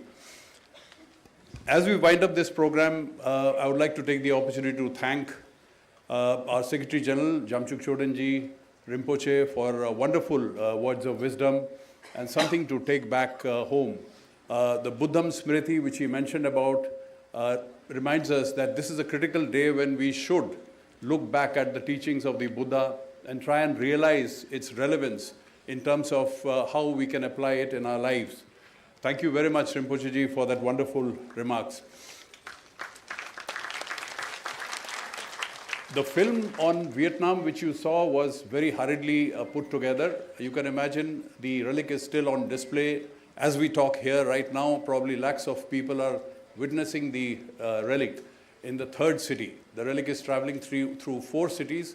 It has already done 2 cities. Right now it is in the third city, and then finally it will be moving to the 4th city. So it is in Hanoi, the capital now. We've had around 18 lakh people as of now visiting the relic. The numbers are increasing by the day. So whatever films and shots that we could put together till about 8 p.m. of yesterday, we have put them all together in this film. Our team was working till late in the night to make sure that you have a glimpse of what is happening in Vietnam. Coming to Dr. Subhadra Desai, thank you very much, ma'am, once again for that very humble and sobering rendition of Ratana Sutta. I'm sure it induced an element of peace, serenity, and calmness among all of us. She has always been there by our side to assist us, and I think when we did the ceremony in Lumbini in Nepal, Madam had in fact gone and performed there. Thank you very much for all your contribution. I now come to our guest of honor, Sri Kiran Rijiju, who has been very instrumental in playing a role, critical role, as far as the Buddhist narrative or narrative of Buddhism is concerned. Over the years, he has been associated with this activity, and we often get a lot of advice, guidance from him on this subject. He was there in Vietnam. He was previously in Mongolia with the relic in June 2022. A lot of knowledge, a lot of experience, and in terms of future thinking, there are ideas which we keep getting from him. And thank you, sir, once again for emphasizing on the essence and the relevance of the middle path. I think that is applicable in our daily lives, in our workspace, at home, in fact. If you have a situation of complexity there, even there, I think you can use the element of middle path. So thank you very much to bring out this important aspect and the other wonderful words which you mentioned about Buddha Dhamma and what is a Buddhist, who is a Buddhist, whether it is a philosophy or a religion. I think this is something which needs to be strongly pushed across, especially among the youth, so that as they come up, as they grow, they understand the relevance of Buddha's philosophy. Finally, heartfelt thanks to our chief guest, Honorable Minister of Culture and Tourism, Sri Gajendra Singh Shekhawat ji. And I remember when he took over, within a few days I was asked to make a presentation on what are we doing on the Buddhism front. And it was a very detailed presentation where he had opened a diary and he was noting down minute details which he explained to us subsequently. It is under his shadow, his guidance, that the IBC functions. And even now, as we were talking and discussing, he was giving me some suggestions on what all to be done. Thank you, sir, for your guidance all throughout. And I must mention here, sir, with your permission, if I can, for a Buddhist, anywhere, in India or abroad, anything which is associated with the Buddha is very precious, very precious. It is supposed to be spiritual, it is supposed to be part of the Buddha. And you must have all read about, the jewels of Peprawa, which were being auctioned by the Sotheby's in Hong Kong. These were associated with the Buddha, with the relic of the Buddha. Now, when these are commercially auctioned, this is a feature which negatively affects every Buddhist across the world. So we in the IBC got a lot of representation from people across the world saying that this cannot happen. I mean, we need to do something. And once again, sir, with your permission, I must say that Honorable Minister took the first step aggressively, pushing this issue countering it up front and killing it. And a day or two before the auction was supposed to happen, the announcement came that it is not going to happen. It is very difficult and challenging in a foreign land to deal with such issues. And to achieve this sitting here, I frankly thought that it's gone out of our hands. You can write letters, you can do anything, but dealing with issues like this, which is a private property apparently, it doesn't belong to any government. So if it belongs to a government, you can talk to that government. This apparently belongs to a private owner, but we managed to do it. So this is I think the power of the Buddha, I would say, his blessings, which enabled us to achieve this objective. And I'm sure in future we will be able to get these jewels back in India. In the end, I would like to thank all of you venerable monks for being here from far and wide. Your presence and your blessing is very, very critical for us. All the academicians, heads of BTI institutions who are here, friends from different universities, scholars, young PhD scholars who are here. Many of them I know from different universities, as far as from Meerut. Samrat Ashok Club, which is, I think they've come in numbers of 100 from very far off in UP. All of them have been very supportive of our endeavor. Thank you very much. In the end, I would like to just recall something which the Buddha always mentioned as we walk out of this hall. He would always say that the past is past. It has happened, it is over, let us not ponder over it. The future is yet to happen. We don't know what is going to happen, so let's not ponder over it. But we need to ponder about what we are doing now, here, at this moment, which is part of the teaching of mindfulness. So I thank you all for being right now, here, at this moment, and taking back the valued teachings which you've got here during the lectures. Thank you very much. Namo Buddha. Thank you very much, sir. Ladies and gentlemen, with this we come to the end of our inaugural session of Vaishakha Buddha Purnima Divas celebration. I will extend our gratitude to all of you, and I will request the guests sitting behind the queue stand, you will please stay for some time, just few minutes. And before that, the honorable ministers, honorable dignitaries, honorable venerable monks and nuns, and foreign delegation, they will depart. They will take the exit from the side gates. And now lunch has been arranged for all of you. The dignitaries sitting behind the queue stand, they will take exit after 5 minutes from the back gate. So आप सबका बहुत बहुत धन्यवाद, आप सबके लिए बहुत सारी मंगल कामनाएं, और भगवान बुद्ध से यही प्रार्थना है कि हम सबके जीवन में सुख हो, शांति हो, कल्याण हो।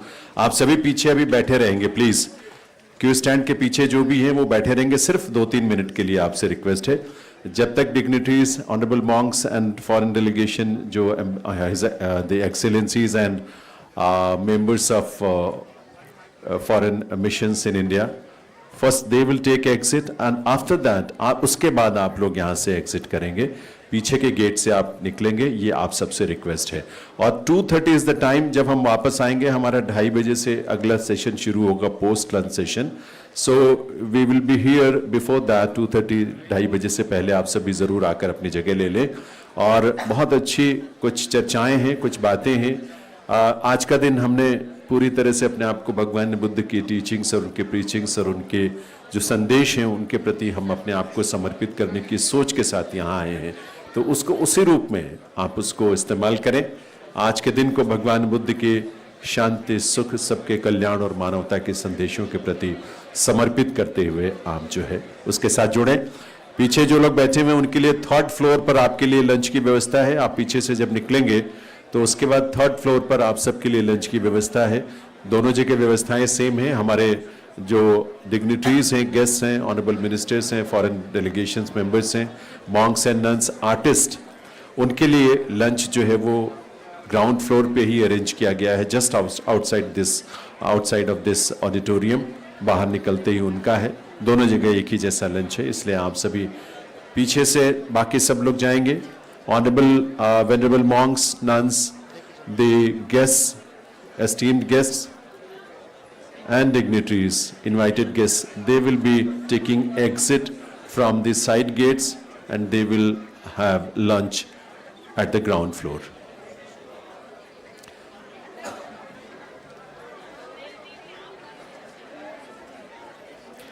आप इस बात का जरूर ध्यान रखिएगा कि 2:30 बजे से पहले आप लोग आकर अपना स्थान ग्रहण कर लें। धन्यवाद आप सभी का।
come inside as early as possible. Take your seats.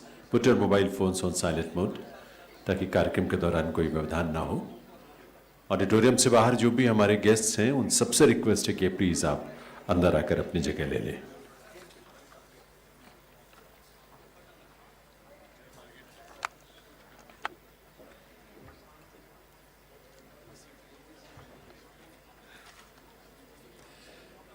Please come inside as early as possible. देवी सज्जनों, एक बार पुनः आप सभी का नमस्कार, अभिनंदन, वंदन. Once again, we extend our heartiest welcome to all of you who are gracing the Vaishakha Buddha Purnima Divas celebrations here, organized by the International Buddhist Confederation, Ministry of Culture, Government of India. We are going to start our post-lunch session with an address by Venerable Gyalten Samten. We would like to know, and it's a great honor for all of us that Venerable Gyalten Samten is a Tibetan Buddhist nun and a devoted follower of Dalai Lama Ji. She is involved in various Dhamma centers in India and USA. Before becoming a nun, she had a career in the film industry, which she later left to pursue her spiritual path. She shares reflections on mindfulness, inner peace, and Buddhist teachings, inspiring many with her transformative journey. She has part of the official delegation for exposition of the Holy Relic in Vietnam, which is currently going on in Vietnam from 2nd May to 21st May 2025. So please put your hands together to welcome Venerable Gyalten Samten on the stage for delivering her lecture, her address in this post-lunch session, and she is going to be the first one to address you, Venerable Gyalten Samten, a very prominent Buddhist nun who is gracing the occasion today. Please.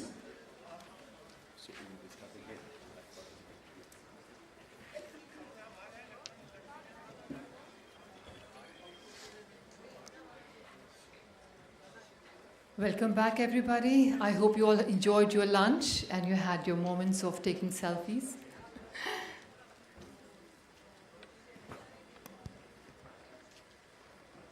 Namo Buddhaya, Namo Dharmaya, Namo Sanghaya. Most venerable members of the Sangha, Excellencies, distinguished guests, and dear brothers and sisters in Dhamma, it is both an honor and a deeply moving privilege to stand here before you on the sacred occasion of Vaishakha Buddha Purnima Divas, a day that marks birth, enlightenment, and Mahaparinirvana of the great sage Shakyamuni Buddha.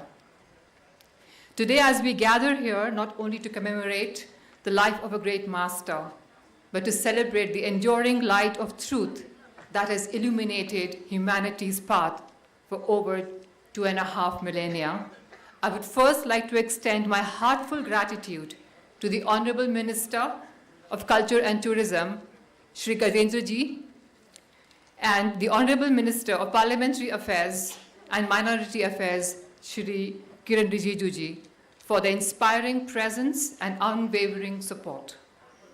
I also express my deepest gratitude to Shri Abhijit Haldar Ji, Director General of International Buddhist Confederation, along with the dedicated staff of the IBC and National Museum, for your tireless efforts in preserving and promoting the sacred legacy of Buddha.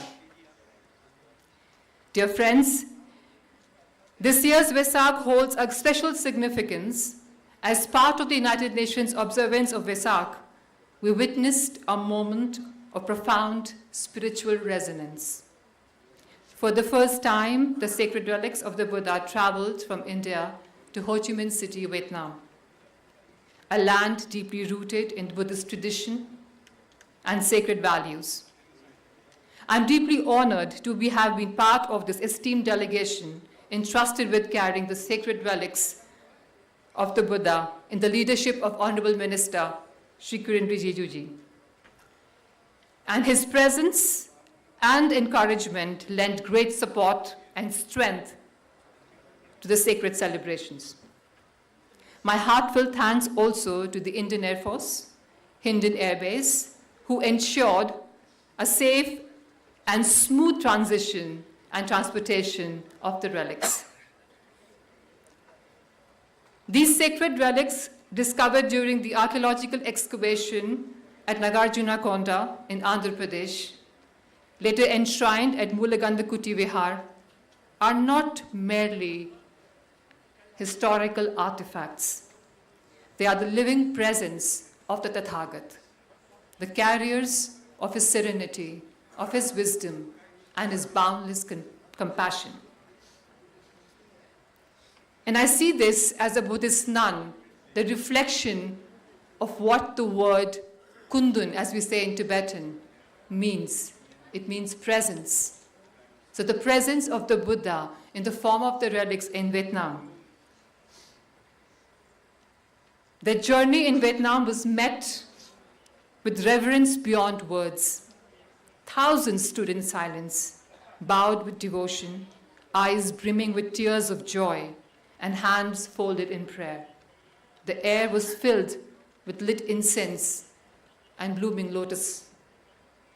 In the moment of the sacred connection, I felt for a moment, and something that I'll behold for a lifetime, the experience of oneness of humanity. The boundaries, nationality, tradition, language, all seemed to dissolve.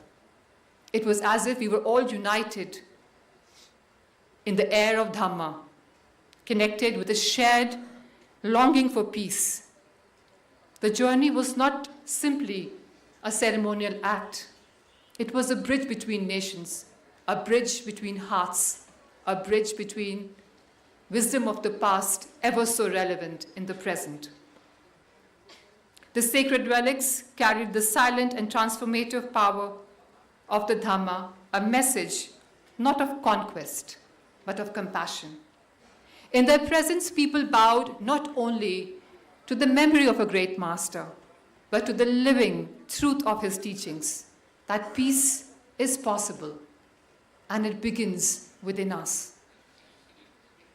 The sacred journey also reminded us that Dharma does not belong to just one tradition, one community of people, or one nation. It belongs to all who strive to seek the truth, who have the courage to walk the path of wisdom and compassion. And now it is our responsibility to protect this legacy, and not just in our museums, but also in our hearts, in our everyday action, in our lives as we engage with all walks of people. I would also like to address the women present here, especially on this beautiful occasion. All the women who are nurturers of life, the quiet architects of peace in our homes and societies.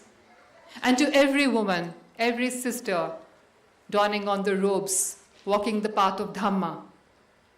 The Buddha saw great potential in us. He recognized our potential and our strength, and he changed the norms of his time by including us in the Sangha, and not as lesser beings, not as ornaments, but as equals capable of enlightenment. So, my dear sisters, please hold this in your heart, that you carry the legacy of a path that has transformed empires and hearts alike. Your presence matters, your voice matters, and your presence heals and uplifts. And to every soul listening in this very moment, in our interconnected presence, I humbly urge, let us honor the Buddha not just in our rituals, but in our actions, by living with integrity and caring deeply. Let us raise a generation of young boys and girls who grow up knowing that within them lies the same radiant potential of Buddhahood. That the capacity of peace, wisdom, and liberation are not just lofty ideals. There's something that they are born with. They just have to be nurtured. And today, as we look around us, especially at our borders and across the globe, nations wounded by the war-like situations, with rising divisions and deepening fears, the message of Buddha is more urgent and relevant than ever. In times of conflict, let us remember his words. Let us light the lamp of hope.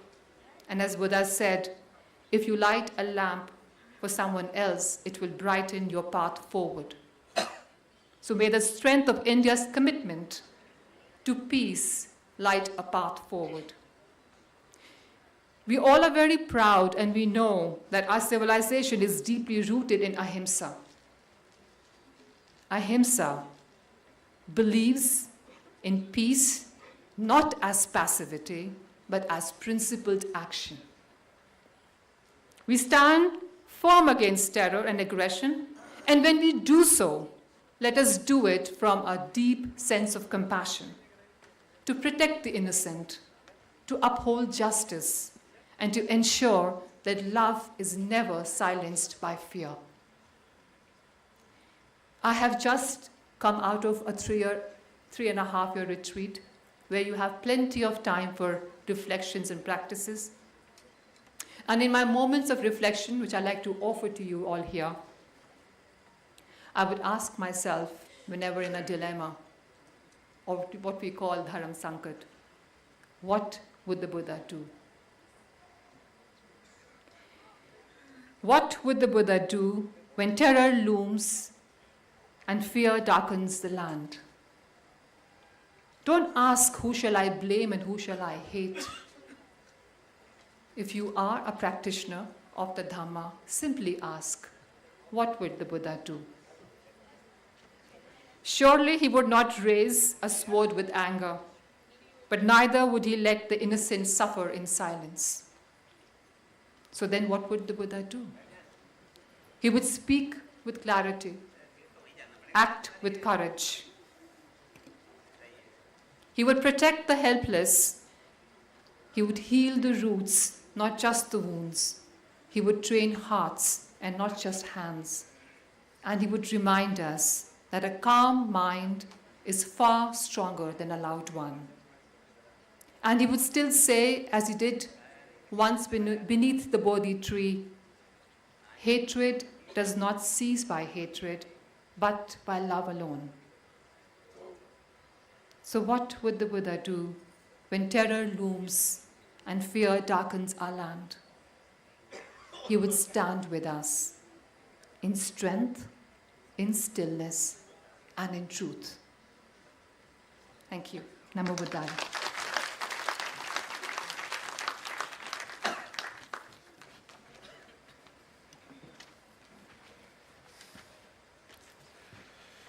Thank you so much, Venerable Gyalten Samten, for such an inspiring and enlightening address by you.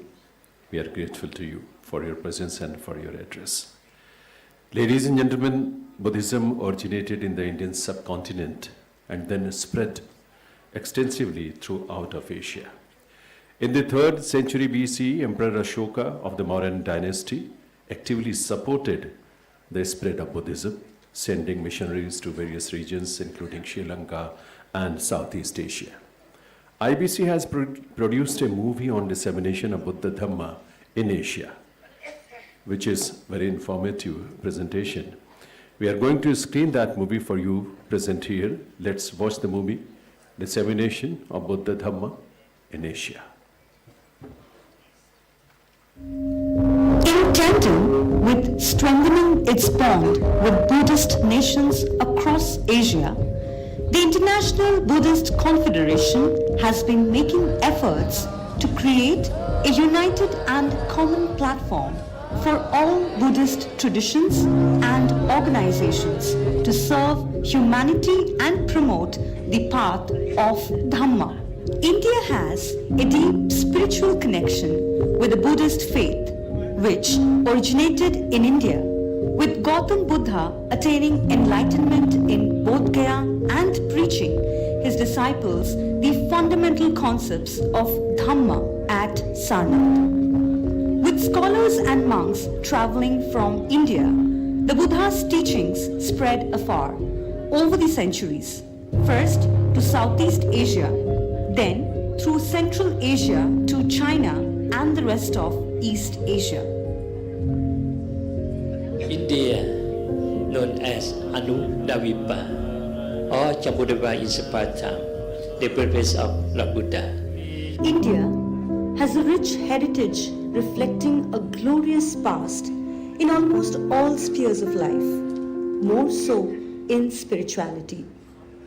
If we delve into the rich ancient Buddhist literature of the various traditions, we find a panoramic view of India of the 6th century BCE and later period, particularly of the area known as Madhyam Des or Middle Land, which consists of the places where Buddha Dhamma originated and developed.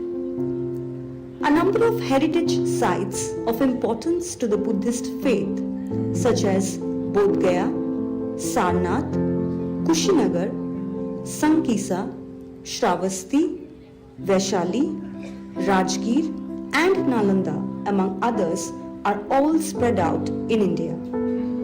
The Buddha Dhamma has been a significant cultural and religious bridge, Dham Setu, between India and southern Asia, encompassing countries like Bangladesh, Bhutan, Nepal, Pakistan, and Sri Lanka.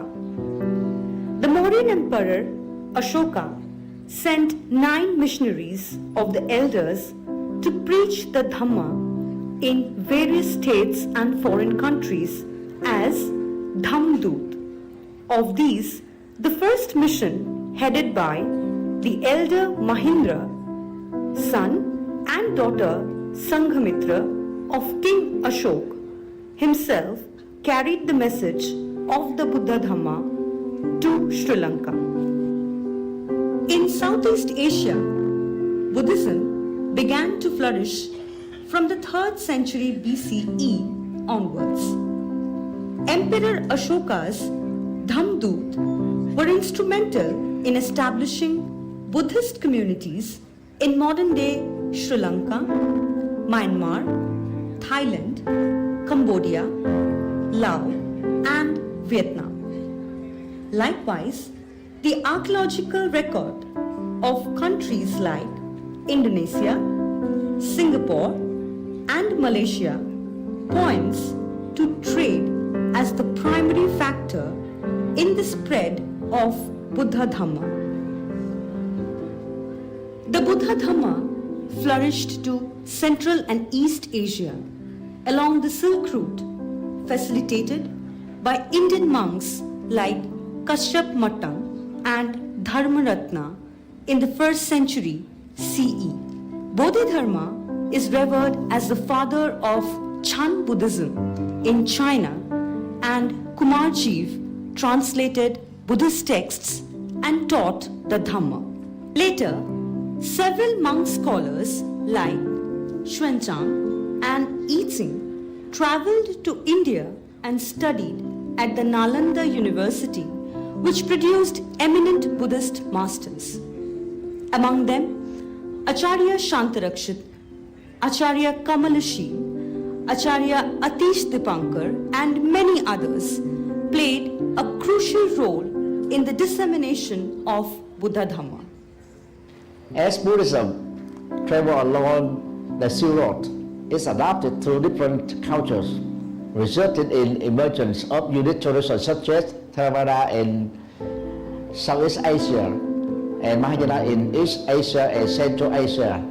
The Silk Road not only promoted trade, but also the exchange of religious and cultural ideas. Monks, pilgrims, and traders played vital roles in this process. The Sakas and the Kushanas, as well as Indian merchants, had carried elements of Indian culture with the Buddha Dhamma to different states of Central Asia around the 1st century CE. धम्म को उसके मूल भाव को समझने के लिए पाली भाषा का ज्ञान आवश्यक है। धम्म यानी बुद्ध के संदेश, बुद्ध के सिद्धांत। धम्म यानी मानव के अस्तित्व से जुड़े सवालों का समाधान। धम्म यानी मानव मात्र के लिए शांति का मार्ग। धम्म यानी बुद्ध की सर्वकालिक शिक्षाएं, और धम्म यानी समूची मानवता के कल्याण का अटल आश्वासन।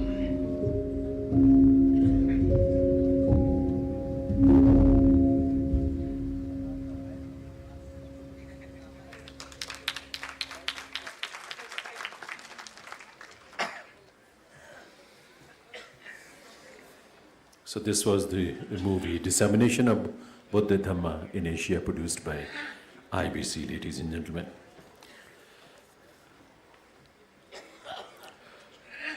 In today's Vaishakha Buddha Purnima Divas celebration, we are now going to have a panel discussion on application of Buddha Dhamma in conflict resolution.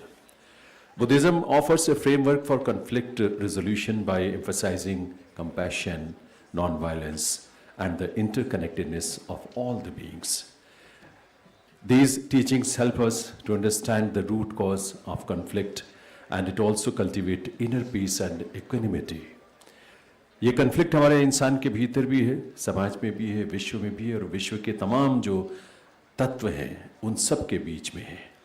और इसीलिए उस कन्फ्लिक्ट से निकलने के लिए बुद्धिज्म किस तरह से राह दिखाता है या दिखा सकता है, that is the main focus of this panel discussion.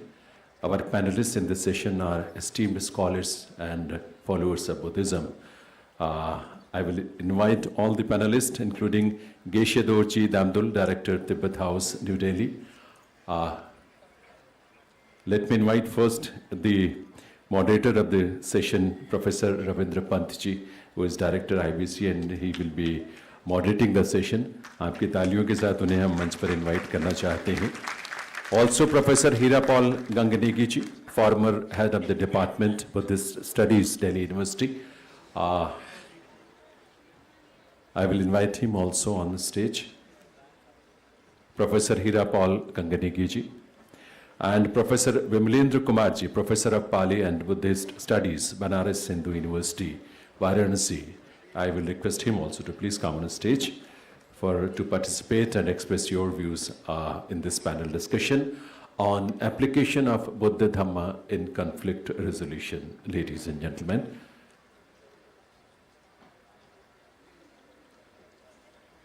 एक बहुत ही इंस्पायरिंग और बहुत ही मोटिवेटिंग एक सेशन हम सब के लिए होने जा रहा है।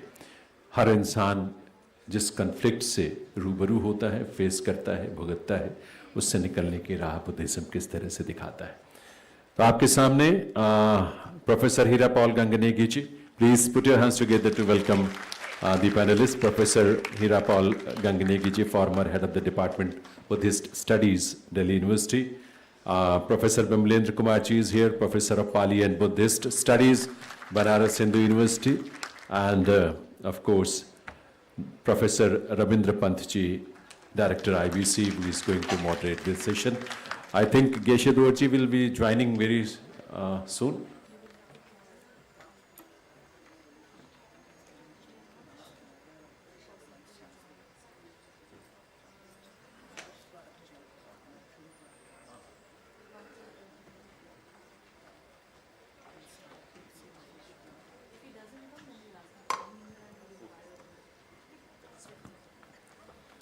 So I will request Dr. Ravindra Pantji, moderator of the session, to start the proceedings of this session.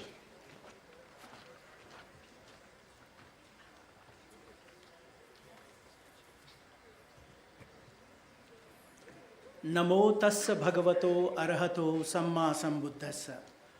Most Venerable Mahasangha, monks and nuns, dignitaries, Dhamma friends, Namami and greetings to all of you on the occasion of Vaishakha Buddha Purnima Divas celebration, the triple sacred day that we are celebrating today here.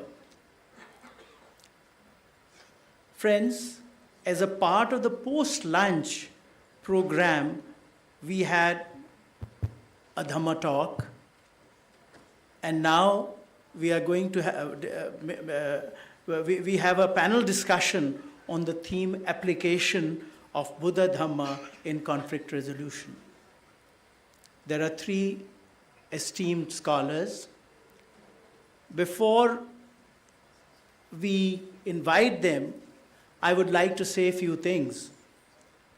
I would like to reiterate what, since morning, our speakers, our guests and chief guest has been saying, that Buddha Dhamma today is not only the part and parcel of the Indian culture and tradition, but also is a part of global culture because of its universal and secular teachings, much needed today in today's world, which is chaotic, which is full of conflict. There is a lot of contradictions, confusions, misunderstandings, misinterpretation, which we see, and that very much provides the fertile ground for the growth of fundamentalism, hatred, violence, greed, and conflict throughout the world.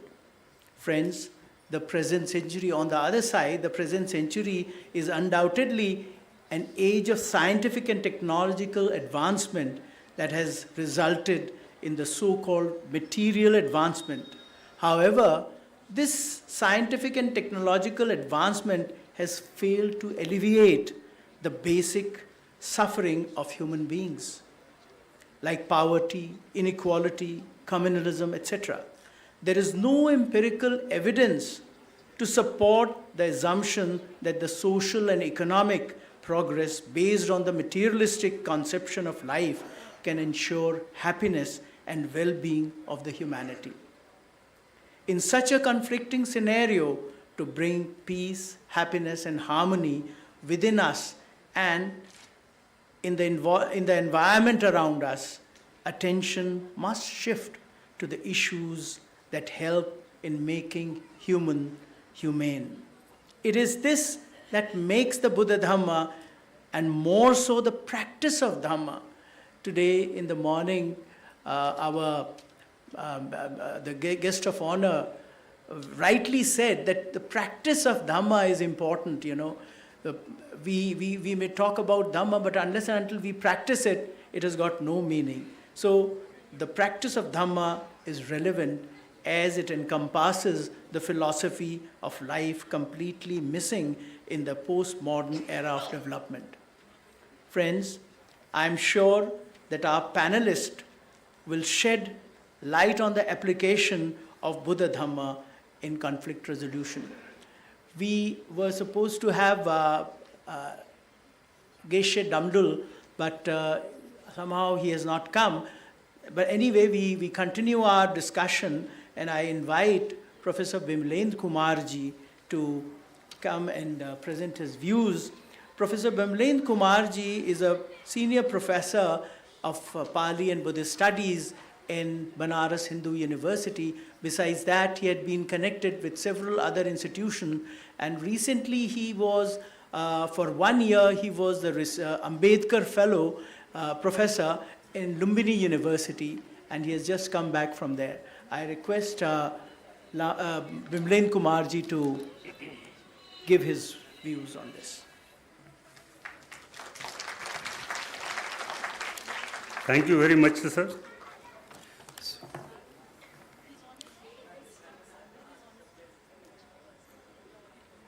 Namo Buddhaya. Karuna Sital Hadayam Paya Pajyot Vihatmotamam Sarana Marlo Guru Bande Suktam Gati Vimuttam Anant Karuna Payam Tathagatam Manuttaram Bandami Sirsa Buddham Dhammam Sadhu Ganam Picha. Most respected Venerable Bhikkhu Mahasangha, the dignitaries of the IBC, President, Secretary General, and other Deputy Secretary Generals, and all the officials of IBC. all most elderly persons, those who are sitting here on the eve of Buddha Jayanti, and my dear friends and ladies and gentlemen. It is really a deep sense of gratitude to pay my homage on the 25th 169th birth anniversary of Buddha Jayanti. First of all, I would like to pay my sense of gratitude to the Blessed One, the Buddha. We are talking about that how application of the teachings of the Buddha can be applicable in the solving the conflict resolutions. Before coming to the applications of the teachings of the Buddha, I would like to discuss about what are the causes of the conflict in the society and how this conflict has been resolved by the Blessed One Buddha in the suttas. The conflict term which has come in the Pali text in the sense of kalaha, vivada, vigga, there are so many terms which have come in the text for the term conflict. It is multifaceted terms which have been discussed in different manners, and the Blessed One Buddha has discussed and classified all these conflict in the 4 categories. First of all, it is called as akusal moola. And under the akusal moola, it is the hetus. There are lobha, dosa, moha, and the consciousness and the states which are associated with the 3 types of immoral hetus or the roots. They have been classified, and these are the source of the conflict in the society. The second, which has been classified under the Pali text, this is called as anusaya, that is the latent factors. These anusayas are the latent, dormant psychological states which remain on the surface of mind, and whenever they find time, they become activated. And they have been discussed in our Pali suttas in different manners. The third category which have been discussed in our Pali text, that is called asavas or the cankers. These asavas are the immoral states which are 4 in number: kamasav, bhavasav, ditthyasav, and avijjasav. And these asavas are making intoxicated the human beings. And due to these asavas, a person does the immoral things in the society. And these are the source of our conflict in the society. And the 4th category, which has been classified by the Blessed One in the text, that is called as upadan or clinging, or balvati tanha, that is the strong desires, and which have been discussed in our text, that kam upadan, ditthi upadan, attavad upadan. So there are 4 categories which have been discussed, and these are also the source of our conflict in the society. So these 4 categories which have been discussed by the Blessed One in the Pali Suttas in the different manner, and how they are creating our insight. In the Brahmajala Sutta, the first sutta of the Digha Nikaya, which discusses about all the 62 types of michhaditti or the false views. And they are discussing that how the immoral states which are associated with the 3 types of immoral roots, namely lobha, dosa, moha, and how they are creating problem or conflict in the society. And in the Brahmajala Sutta, we see that how the 62 types of false views or the michhaditti or mithya drishti, they have been interpreted in different manners. There are 2-3 categories which have been discussed.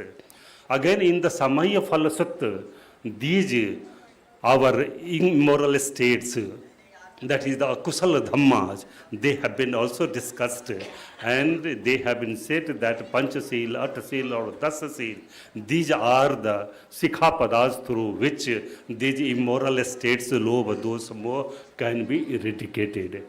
So in the different suttas we find about the Kusala meal. In the Madhupindaka Sutta of the Majjhika Nikaya, we are having the 7 types of immoral psychological states, that is the anusayas. They are namely rag anusay, padig anusay, ditti anusay, abhijja anusay, bhav rag anusay. There are 7 types of anusayas which are creating problem. And there is a person named as Dandapani, and who approaches to the Blessed One, and he asks the questions that how the conflict can be and what are the sources of the conflict in the society. Then the Buddha says that these are the 7 types of immoral psychological states, anusayas, and they are creating problem in the society. Raga anusay, that which are latent immoral states related with the greed. And whenever they find time, they become activated and they create problem, conflict in the society. And this ditti, there are 62 types of michha ditti or the false views, and the views which are just opposite of the right views, that is the samma ditti, all are interpreted as the michha ditti. And these ditthis, the latent factors which are associated with the false views. And there were 10 types of abhyakata pahiyo, that sasato loko tiva, asato loko tiva, hoti tathagato param varnativa, tam jivam tam sariram, ayam jivam ayam sariram. There were 10 types of immoral states, or they were not answerable by the Blessed One. They were called as Dasa Abhyakata Payo, and these were also classified under the Michha Ditti. So latent factors related with the 10 types of Abhyakata Payo, they were called as Ditti Anusay. And Avijja Anusay is that type of latent factors which were associated with the ignorance, not knowing the Four Noble Truth, not knowing the law of dependent origination, not knowing the past existence, present existence, and the future existence. So these are and there was one Man Anusay. Man Anusay, that Sayo Aham Asmiti, I am the superior one, others are inferior, no one is equal than me. This type of thinking is called as a mana. And this man, the latent factors or immoral psychological states which are associated with that I am the superior one, I am the excellent one, no one is equal than me. This type of thinking is called as man anusay. And these 7 types of anusayas are creating conflict in the society. So Buddha was saying that until unless these 7 types of anusayas or the latent psychological states are not uprooted, there will be no resolution of the conflict in the society. And again we are having the asavas. The Buddha says about in the Sabbasava Sutta in the Majjhima Nikaya. Sabbasava Sutta is the second sutta of the Majjhima Nikaya, which discusses about the 4 types of asavas: kamasav, bhavasav, ditti asav, and avijja asav. And Buddha also talks that how these 4 types of asavas or the intoxicants can be uprooted. And there are 7 types of methods which have been given. First of all, it is called as dasanena pahatabba, that asavas can be uprooted by the dasana, that is the visualizing. Here the Sakkai Ditti, Vichikiccha, Silbat Paramas.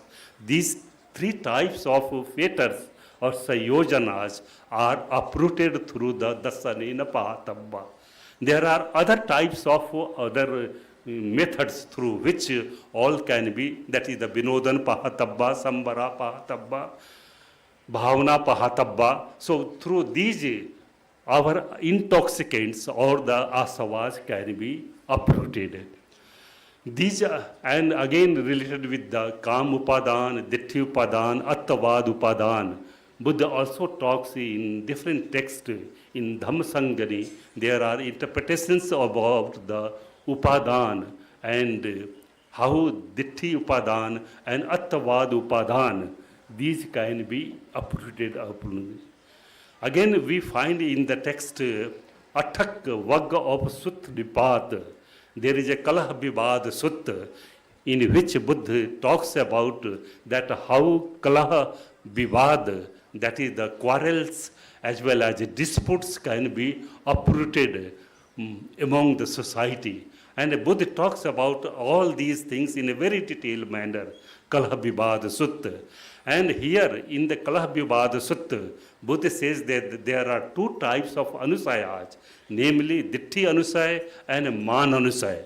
These are the two types of latent factors which are the source of the Kalah and Vibad in the society.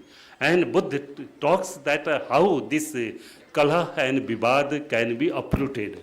So here Ditthi and Man, these are the two sources of the our disputes or the conflicts in the society. Again, there are other economic equalities or equity in the living standard. These are also the source of conflict in the society. And we find that how the Buddha talks that all people, human beings are equal. Chattaro banna samsama honti.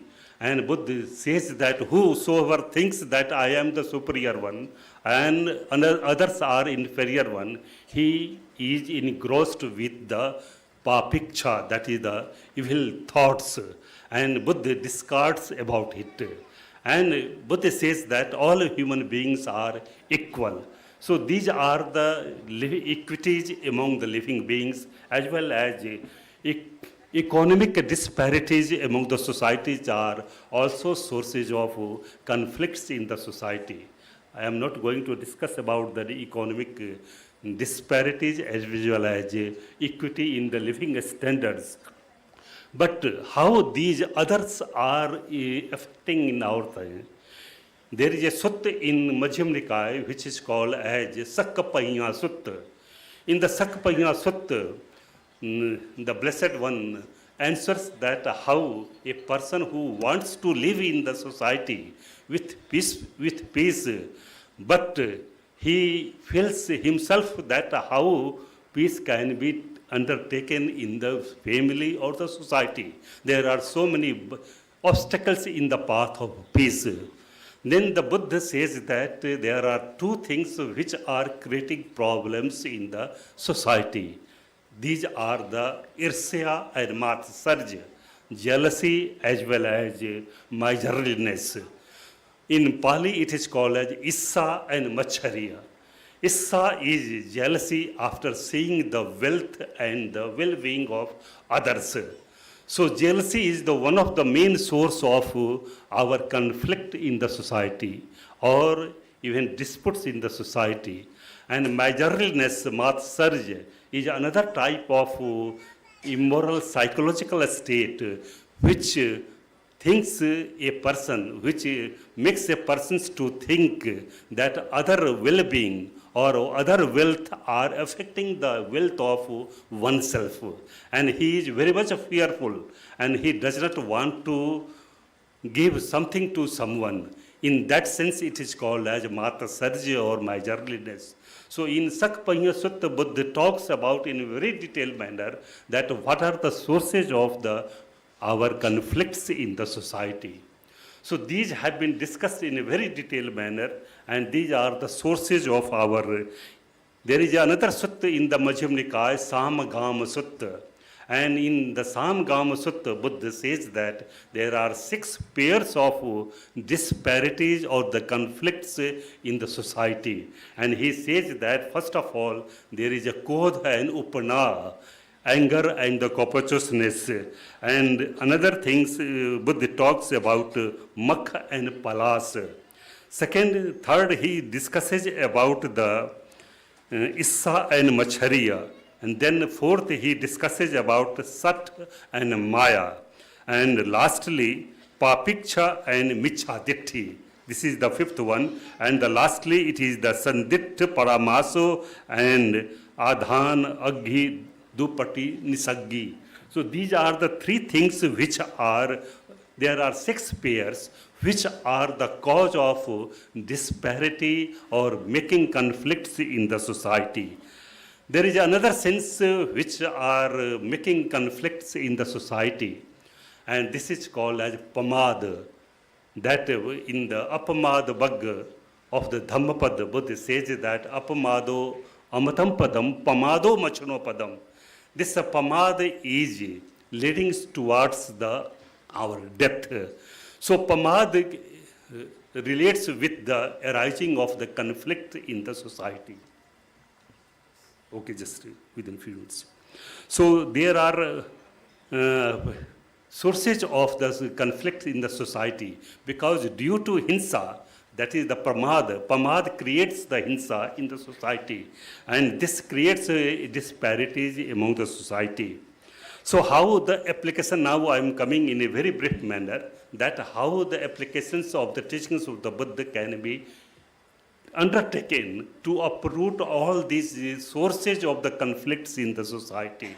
First of all, it is called as satipatthana. Satipatthana sutta is 3 times which have come in our Dikha Majjhima Nikaya, and Buddha says that mindfulness is the only path through which Nibbana or a state of eternal bliss can be achieved.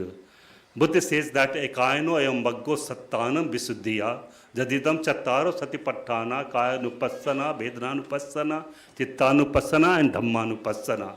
So Buddha talks about mindfulness just like a doorkeeper.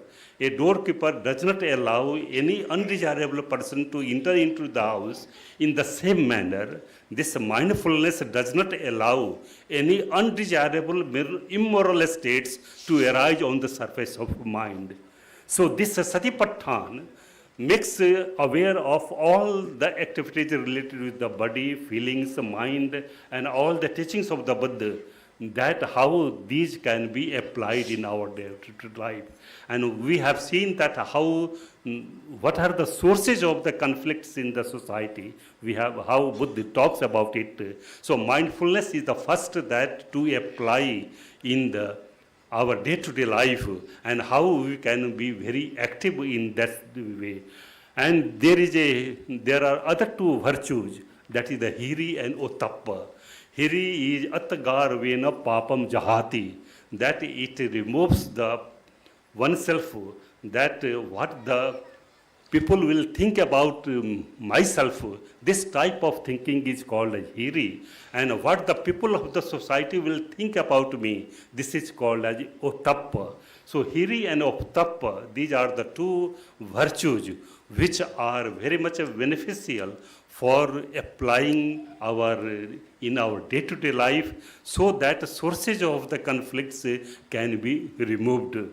Again, Buddha talks about the 4 Brahma Viharas. If you go through the 40 subjects of meditations, there are 4 types of Brahma Vihara.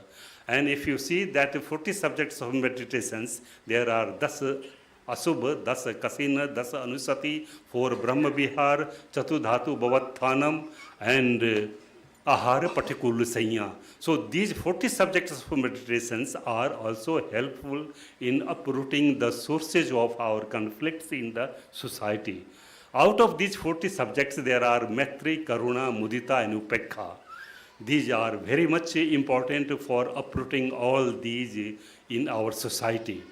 Compassion, which has been discussed again and again, but Karuna is not only a verbal sympathy after seeing the suffering of others, but how a person exerts himself, how a person makes efforts to uproot the suffering of others, this is called as Karuna. Kam iti dukkham runati iti tam pavisati binasai bhai maticha How one makes an effort to uproot the suffering of others, this is called as karuna. And it is par dukkha haday kampanam, that seeing the suffering of others, when there is a quickness or the sickness of our heart or the consciousness, this is called as karuna. So how this karuna can be applied in our day-to-day life? Buddhist has discussed all these things in a very detailed manner. This can be applied to unlimited numbers of our people, because this karuna is one of the state of immeasurable. So all these have been discussed in a very detail.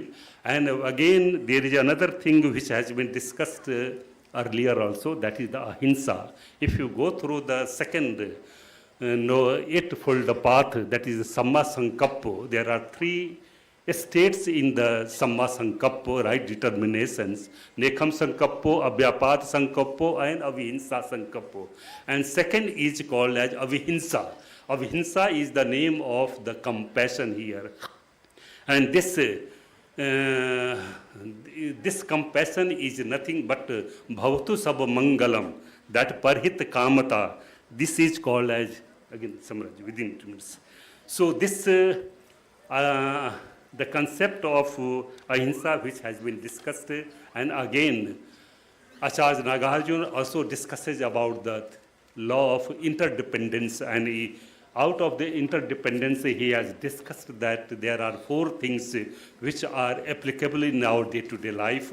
That is the mutual dependence, mutual coexistence, co-enjoyment, and interdependence. There are 4 things.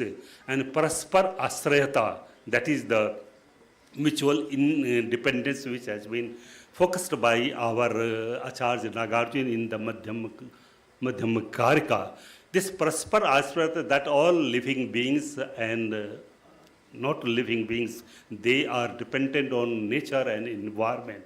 All things are subject to impermanence. So we have to cultivate all the teachings of the Buddha in our day-to-day life, and how these praspar asrata, all things are interdependent. Man is dependent on the nature, nature is dependent on environment, all things are causally related with each other.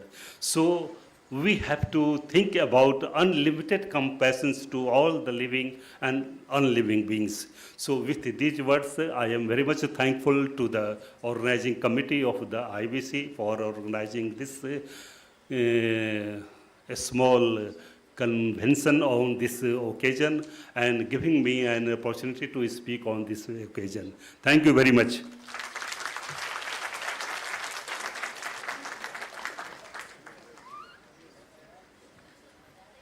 Thank you, Professor Bimlen Kumarji.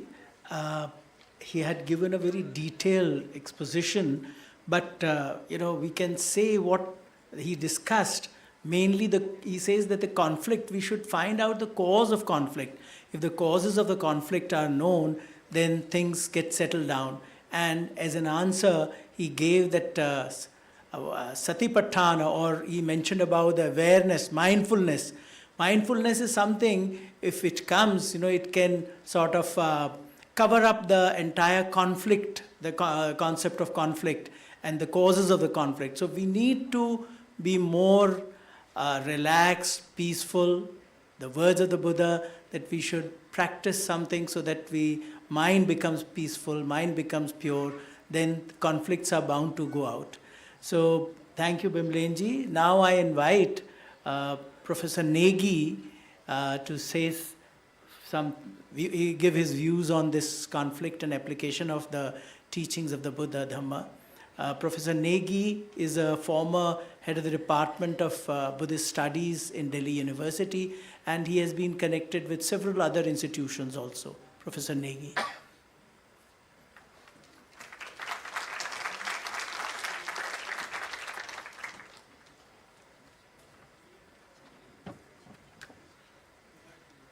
Good afternoon. So I don't have anything special to talk about the Buddhism. Most of you know about the Buddhism, since all the audience are mostly the Buddhists.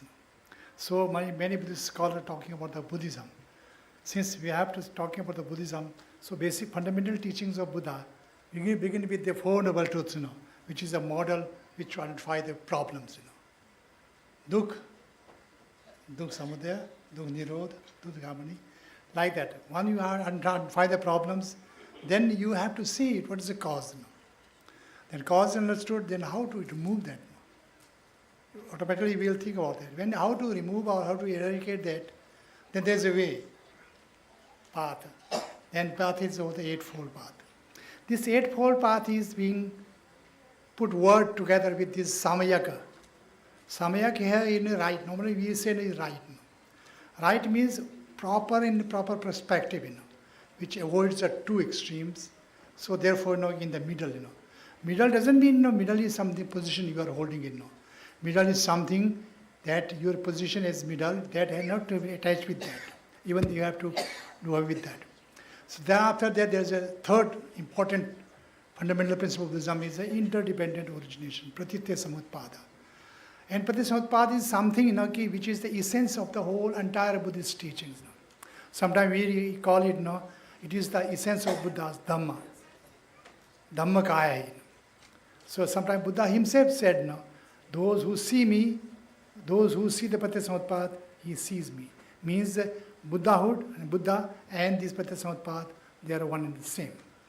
So therefore, talking more about this Buddhism, there are lot of things they talk about now. What is the problem? Since this topic is of the conflict and the resolution of conflict, how to apply it. Whole Buddhist teaching and the scripture, which is the Tripitaka, which we call it in Tibetan, Kanjur and Tanjur, entire teaching is nothing but talks about the resolution of these conflicts. These conflicts can be within, conflicts are out, society, in the community as such. So all teaching are being given, since Buddha has experienced this in the personal life, then he has developed these ideas as such, then he talked to the public. Broadly, in the Buddha, in his lifetime also, he saw many conflicts. Rohini river conflict is very well known thing, which was very ticklish. That time he was Siddhartha, not the Buddha himself. He was one of the members in the committee to resolve that issues, Sakya and these Koliyas. But there were in the Sakya group, the committee, since it was a democratic type of setup in the Republicans. So everybody has a right to convey their points. Then their journal, one of the journal army chief, he was in favor of resolving these water issues. Since water was, that time it's because the month of this May, June, Asad. So water scarcity was there. So therefore, irrigation, that was important water. So therefore, they wanted the water to be shared. So in the share, this conflict arises. This conflict, those who are in the villages, especially in the mountains, they understand about what is the importance of water, how the water can be shared, how this water has to be guarded. So this conflict arises. Then they take the point out. So Shakyamuni, now at that time he should send Siddhartha, he was the opinion, this should be resolved with dialogue. Not confrontation, but dialogues and the mutual consent, communications. But the other, his side, his one journal, he said, no, it should be resolved through the war, a battle. So therefore, there was a voting system. But Siddhartha could not secure the number, so he was defeated. He became a little upset. So he said, how this is possible? He was in favor of that peace and but this is also there. Sometimes you are trying to resolve these issues. It is not necessary that you will be successful. This is one thing in Buddhism. There are a lot of things are there. Especially when we talk about, especially when the Tibet and the Ladakh was having kind of a dispute over this Western Himalayan. So therefore, their side, from Indian side, there was a British, not British, these are Mongols, Aurangzeb. They have helped this Ladakhi king, From Tibet side, there was the 18th Dalai Lama. It was a year of the 1684, 5th Dalai Lama, and his minister was the Sangye Gyatso. So, therefore, the king of the Bushehr state, who was the Technically, they say no, they were Hindus. No, it was not a Hindu, but not as such Buddhist as such. So therefore, no, he took help from them. So therefore, that dispute keep on going. No. Then ultimately, they have to resolve it through this negotiation. This is called the Timogang Treaty. No. Timogang Treaty is somewhere where Ladakh has ceded some of the places. Tibet also has given one village called Minser.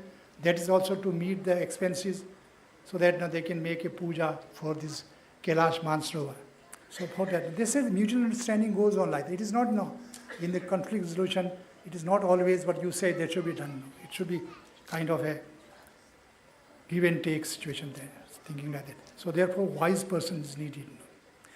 So therefore, Buddhism also, there are a lot of things, but since Buddhism there, what other religious people think, So I have been an opportunity to work with this United Religions Initiative. There's one organization, a beautiful organization, which talks about all the religious communities of different all over the world.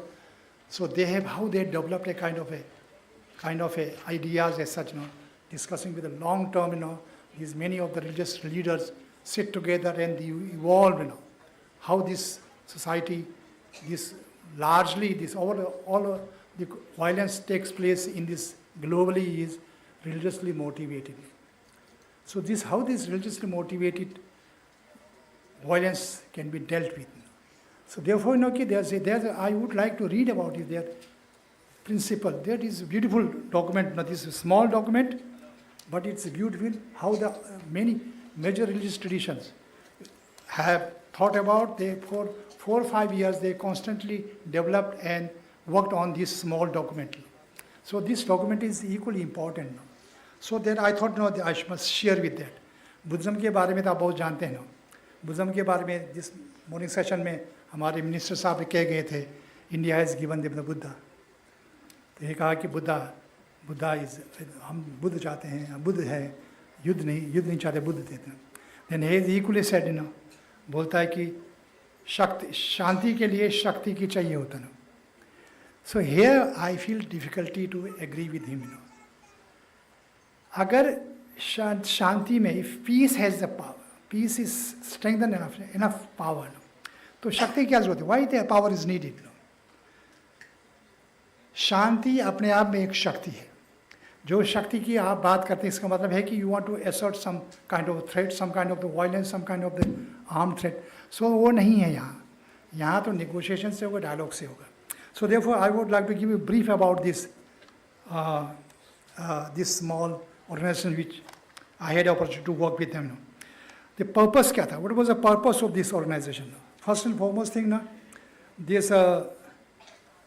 This United Religions Organization was founded in 2000 by an extraordinary global community committed to promoting enduring daily interfaith cooperation. Daily interfaith cooperation means, therefore, it is not indulging into one other's sacred space we are trying to occupy them. No, we have to respect them. Cooperate in a daily interfaith cooperation to end the religiously motivated violence. Today, it includes thousands of members on the more than 80 countries and representing 120 religious, spiritual expression and the indigenous tradition. These people got together 4 years, great master of those. From Buddhist side, there was one professor from the Dhamma University of Korea, Mr. Jin Wally, he was representing it. Then they were discussing about very interesting thing about them. They are thinking about what is the important thing in all the religious traditions. So they say God is the one. So most of the religious traditions, they say, yes, God should be the central figure. Then this gentleman, being a Buddhist, Sure. So therefore, God can be the central figure. Then this gentleman says, no. If God comes, then Buddhists cannot stand with them. So therefore, this whole document, God term is not there. So this small document, I'll read it. So please know, we the people of diverse religious and spiritual expression and indigenous traditions throughout the world hereby establish the United Religions Initiative to promote enduring daily interfaith cooperation and end the religiously motivated violence, to create the cultures of peace, justice, healing for the earth and the living being. So all the religious tradition thinks about that. सभी इस पर बात करते हैं ना. So Buddhism is not something no अलग से बात करता ना. Everyone do that. Then the second say no, we respect the uniqueness of the each tradition and differences of practice or belief. We value the voice of the voice that respects other, and believe that sharing our values and the wisdom can lead us to the act for the good for all. We believe that our religious and spiritual lives, rather than dividing us, guide us to build the community and the respect for one another. Therefore, as interdependent people rooted in our tradition, we now united for the benefit of the earth community. Unite to build cultures of peace and justice. We united to heal and protect the earth. We unite to be resolution to heal and reconciliation. We united to support freedom of religion and spiritual expression, and right of all individualities to set forth the international law. So like that, no, there's 4 or 5 there. Time is not there, so I don't want to speak much about that.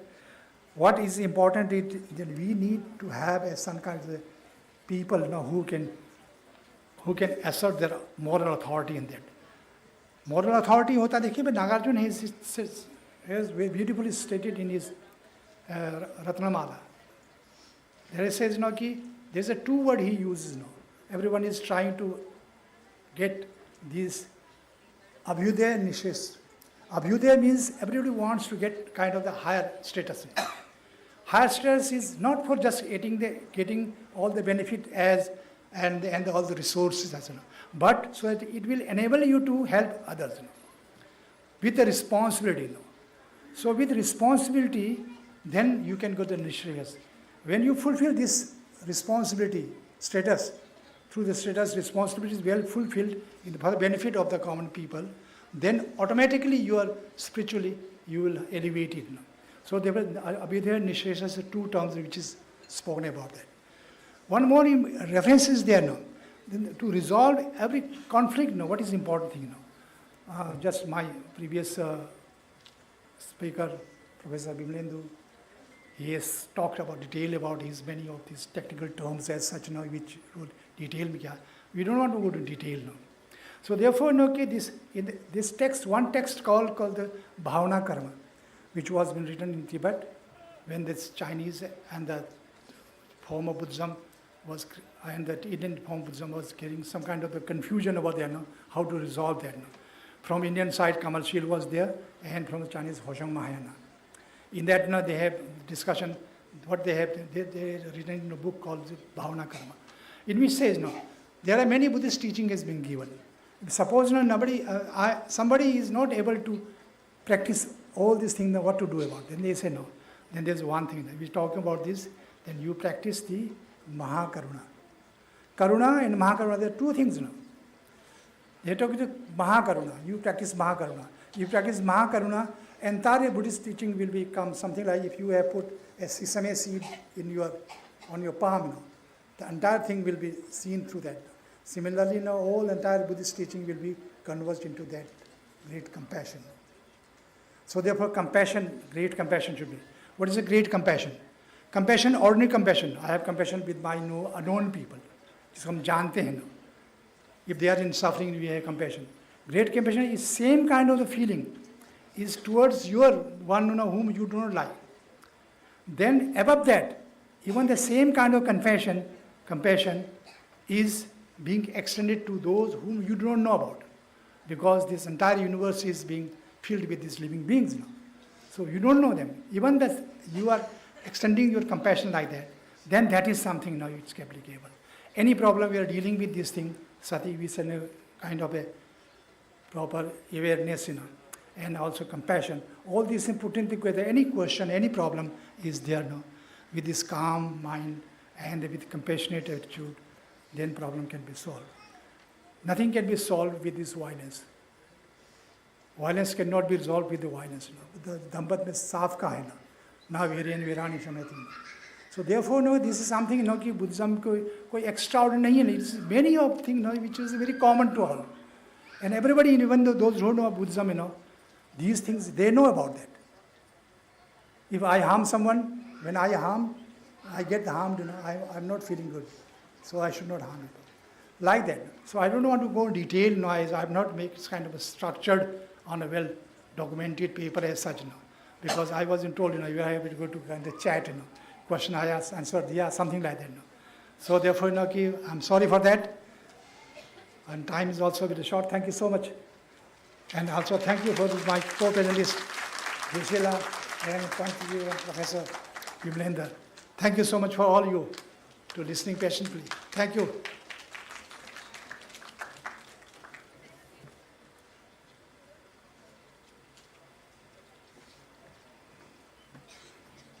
Time never waits for anyone, and time is just passing away so fast. And we have Geshe ji here now, so I'll request him to make his presentation and give his views.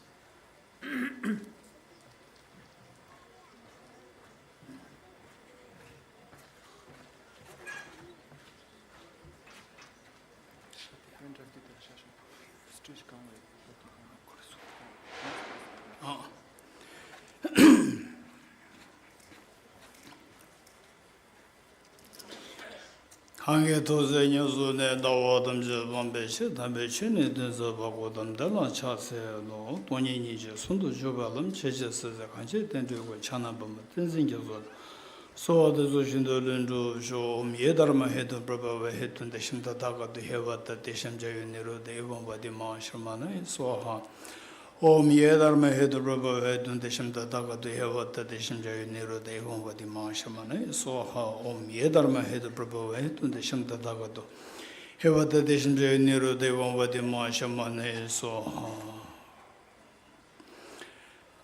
Venerable monks and nuns, and the host, organizers, and my respected chairperson, and all the speakers, and my brothers and sisters in the audience. Today, at the conference on the application, the panel discussion on application of Buddha, Dhamma, and conflict resolution, this is a beautiful gathering organized by International Buddhist Confederation. And listening to the earlier two speakers, I see that many of the salient features were being already discussed, and I like to touch those things which already discussed. I will not touch on these areas, and where require maybe something which is the more additional information, I may focus on these. Okay, next slide, please. Next slide. Next slide. Whoever is taking charge. Thank you.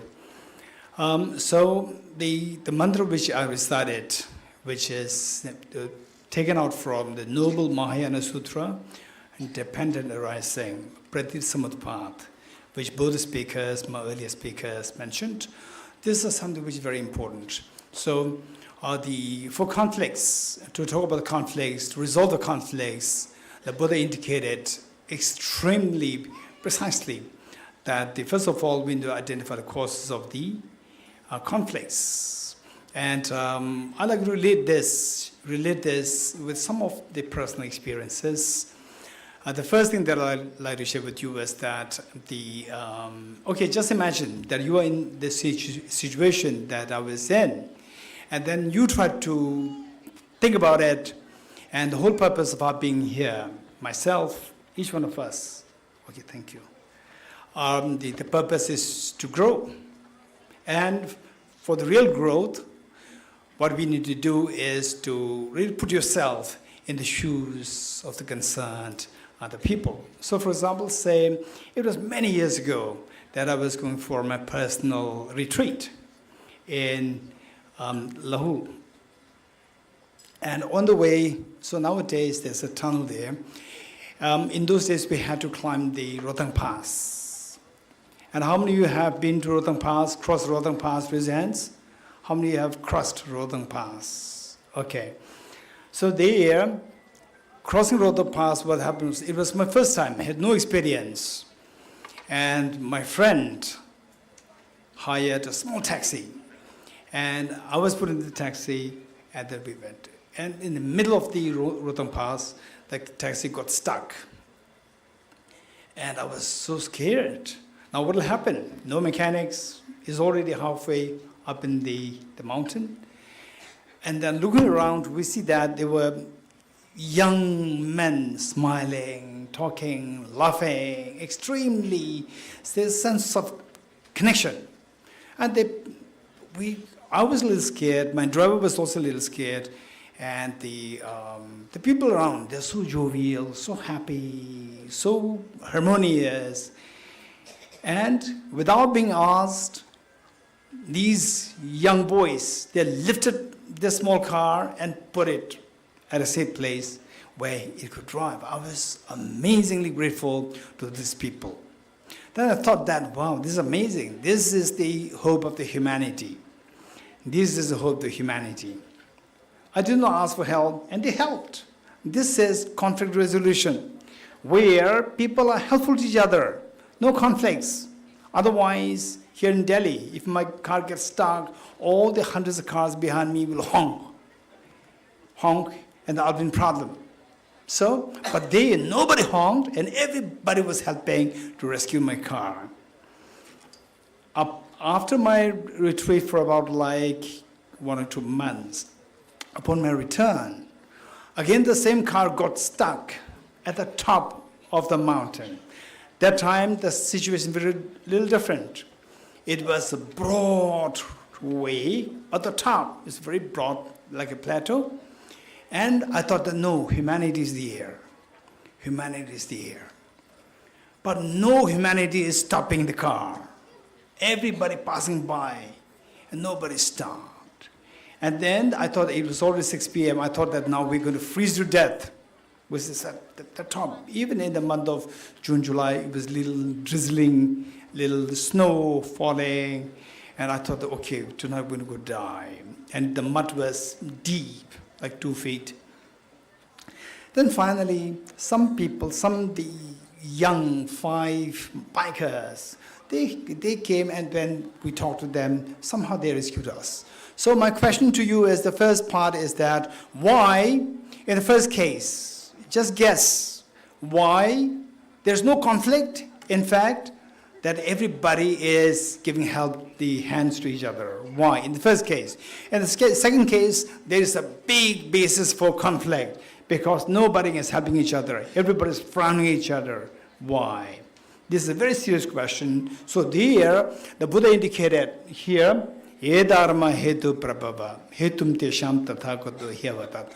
All our problems, conflicts, should necessarily arise because of the respective causes. We have to identify what these causes are and then look for solutions to curb these causes, and the conflicts be resolved, and the peace is created. So this is the basic idea that we need to give it. And now today, I would say that overall speaking, the world is greatly matured in many ways. The thought processes, unlike the Industrial Revolution, today the thought process has become very evolved. Some look at the Nobel laureates, Nobel Peace laureates, Nobel laureates otherwise in other subjects as well. They think their thought process is so advanced that they can really be there to save the world. So next slide, please. Next slide. The next slide. So what is member conflict and the what is member conflict? I'm not going to read all these things. So this is from Buddha Sutra, Noble Mind Sutra, Rice Seeding Sutra, identified where the Buddha identified the root of all the problems is ignorance. The root of all the problems is ignorance. And so here, if you somewhere from at the base, the 5th line or 6th line, the 5th line from the bottom, it reads, name and form cause the 6 sense sources. 6 sense sources cause contact. Contact causes feeling. Feeling causes craving. Craving causes appropriation. Appropriation causes becoming. Becoming causes birth. And birth causes aging and death. Sorrow, lamentation, suffering, despair, and anxiety. Thus does this entire great heap of suffering arise. With the suffering, the conflicts come into being. So it's all rooted to the ignorance. This is what the Buddha has very clearly identified in the Noble Mind Sutra, Rice Seedling. The next is, how can we relate this to the contemporary world, the global issues, national issues, domestic issues, and so forth. Next slide. Next slide. Thank you. The causes of conflicts.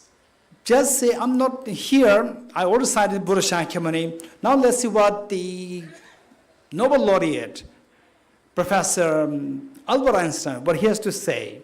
So what he said is that, look at this. All problems rooted to ignorance. What he said is that a human being is a part of the whole, called by us universe, a part, limited in time and space.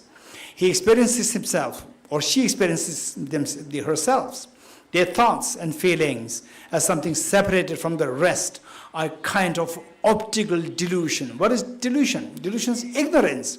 It's optical ignorance of his consciousness. The next slide, please. The next slide. This delusion, this ignorance is a kind of prison for us. Prison meaning conflict, where you cannot go to the other side, and the other side cannot come to you. We are encased in a small space known as prison. This delusion is a kind of prison for us, restricting us to our personal desires and affection for a few persons nearest to us. Our task, what should we do now as a world, as an individual? What should we do? Our task must be to free ourselves from this prison by widening our circle of compassion. Professor the Gandhiji and the earlier speaker well presented about need of the karuna, the compassion. Our circle of compassion to embrace all living creatures, and the whole of nature in its beauty, indicating that we're able to embrace everybody with compassion. Then there is always the basis of conflict. Conflict means two parties with a disagreement in their thoughts, in their actions. So when you embrace everybody with compassion, there's no basis for the conflicts. So this is what Albert Einstein, a brilliant, the brain of the world, said. The next slide. Next slide, please. Now the next question is there a cure or not? Is there a cure for the conflicts or not? This is the question. So what the Buddha has to say, yes, of course there's a cure. What Charles Darwin has to say, no. Charles Darwin, there's no cure for conflicts, because that we are the beings who are evolved. He talked about the human evolution. 0.3 million years of Homo sapiens coming to the planet Earth. 0.3 million years. 4 billion years of the unicellular organism, our first ancestor on the planet Earth. 4 billion years. From there till today, the last 4 billion years, how the human emotions have been evolving. So this is known as evolutionary theory. So according to this theory, our emotions, anger, attachment, fear, these emotions are instincts. These emotions, they are evolutionary gifts. Number one, we cannot get rid of them because they're instincts. This evolved over the span of the last 4 billion years. And also that they are the survival tools for us. Without these, we cannot survive. The justification that they give is that without attachment, you cannot look for things which would otherwise be conducive for your survival. Without anger, you cannot get rid of those things which are threat, discordant factors to your survival. Without a fear, if a lion comes to you, and if you have no fear, you will not run, and you will be eaten up, and the whole purpose of the species is gone. The purpose of the species is just to keep creating, to survival of the species. That is the purpose of the species that is gone. So therefore, these emotions, as long as you have these emotions, conflicts are bound to be there. You have to fight with others, your opponents. And you have to first fight, you have to crave for something which, as indicated by Professor Hirabol Gandhiji, that people fight over the grasslands. People fight over the water and so forth. I want it because of this attachment. Other side also says we want it because of the attachment. And this is known as conflicts. So, according to Charles Darwin, it's impossible that conflicts can be resolved. But the Buddha said it's very different. No, that's not true. In the first place, these emotions, which Charles Darwin justified to say that these are instincts. Are they instincts? Answer is yes, they are instincts according to Buddha. But does it mean that they cannot be gotten rid of? Answer is no, they can be gotten rid of. How? Because we don't require these as survival tools for existence. We can survive so effectively without this, what is known as compassion. But when spoke of compassion, it is not it is not as insensible compassion. It is known as the universal compassion or a skillful compassion. So this is where the difference lies between the Buddha's presentation and Charles Darwin's evolutionary theory. The next slide, please. And His Holiness the Dalai Lama. So look how ignorance is the root of all our conflicts on the domestic level. Within the individual, there's conflicts. Within conflicts, within individuals, there are conflicts. Within the families, there are conflicts. Within the nations, and internationally. So His Holiness said that ignorance is the root of the problem. So within the individual, let's see how the individuals, they are driven with suffering, conflicts because of the ignorance. So say that His Holiness said that people, how they put so much effort to make money, just risking their health, make money, put every effort, energy. And then finally, they lose their health. And once they lose the health, whatever little money they saved, they use all the money to recuperate their health. So, this is irony, greatest irony to human beings. So let me read this. The Dalai Lama, when asked what surprised him most about humanity, answered, men, because he sacrifices his health in order to make money. Then he sacrifices money to recuperate his health. And then he's so anxious about the future that he does not enjoy the present. The result being that he does not live in the present, nor in the future. He lives as if he is never going to die, and then dies having never really lived. Next slide, please. Okay, so now the question is, if the ignorance is the root of the conflicts, so how this ignorance gives rise to the conflicts? So this is what Nagarjuna, 2nd century AD great Indian master, indicated. Ceasing and karma's afflictions, the destructive emotions is freedom. And actions of destructive emotions arise from conceptualization of inappropriate attention, which in turn arises from the misconception of the reality. This misconception ceases through the wisdom of emptiness. So the wisdom is required. The next, what does UNO have to say about the conflicts? So UNO, what are the things which the UNO identified as causes of the conflicts? So there's several things that I'm not going to detail. Unresolved tensions, weak state institutions, illicit economic gain, resource scarcity, inequalities and exclusion. The next slide, please. What the UNO identified is more like the, say, immediate causes of the conflicts. Now, with respect to what the Buddha identified, so conflicts and the long-term causes. Long-term causes, not necessarily immediate causes. Long-term causes, ignorance. So here, there are two elements. One is cognitive, and the other one is affective. What is cognitive? Sort of the ignorance. Lacking the knowledge of interdependent relationship. In the first case, where I got stuck, people were so ready to come to help me. Why? Because they know that if this car gets stuck there, all the hundreds of cars cannot go anywhere. They know the dependent origination. By dependence on one car getting stuck, all the remaining cars will stuck. That is originated, dependent origination. Pratyasamutpath. So knowing this very clearly right in front of their eyes, no point in showing anger to this man, rather save this car and then we can also be saved. This is the cognitive awareness of the immediate dependent origination. Whereas dependent origination, it ranges from immediate to the long term or long, span of which spans over the long span of time, and space. So, the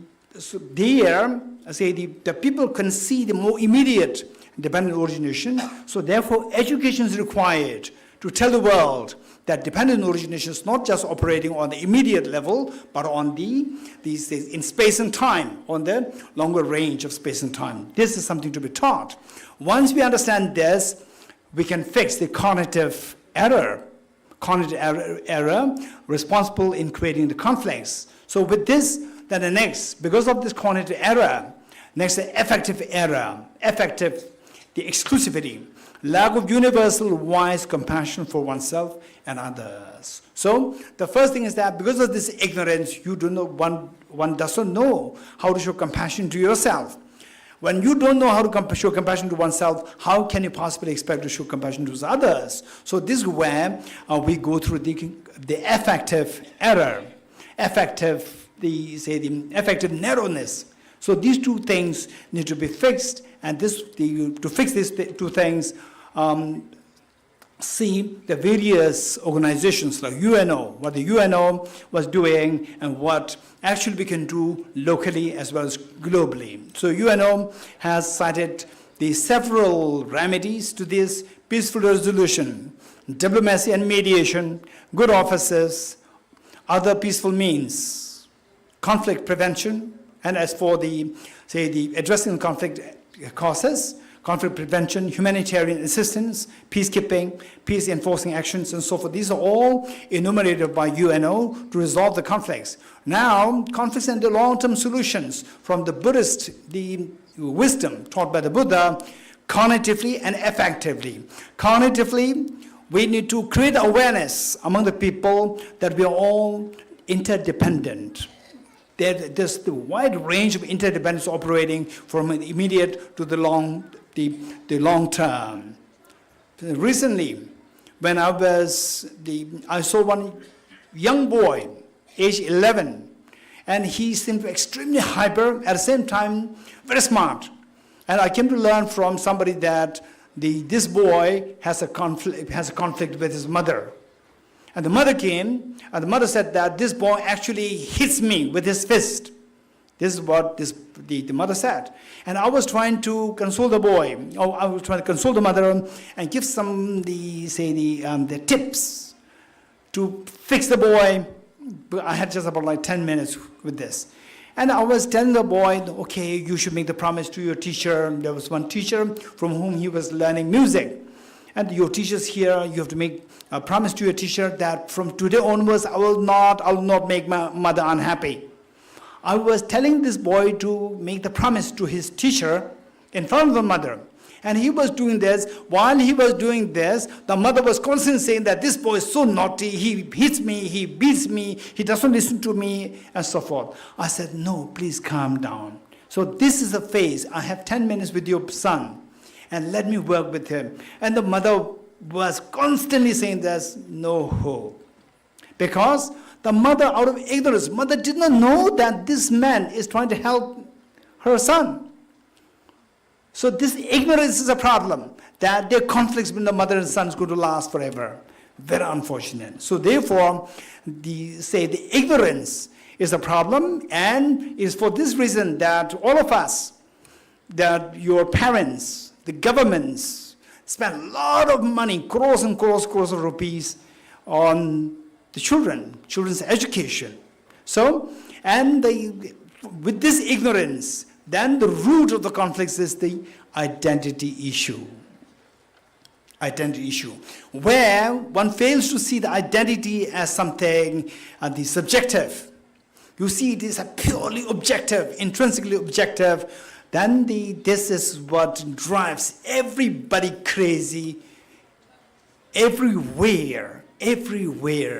Identity crisis is the identity crisis, and because of which the conflicts arise. So now the education should be designed in such a way that His Holiness the Dalai Lama, His Holiness, many years ago, during the public addresses, at the end of the address, during the question and answer session, a question was asked to His Holiness.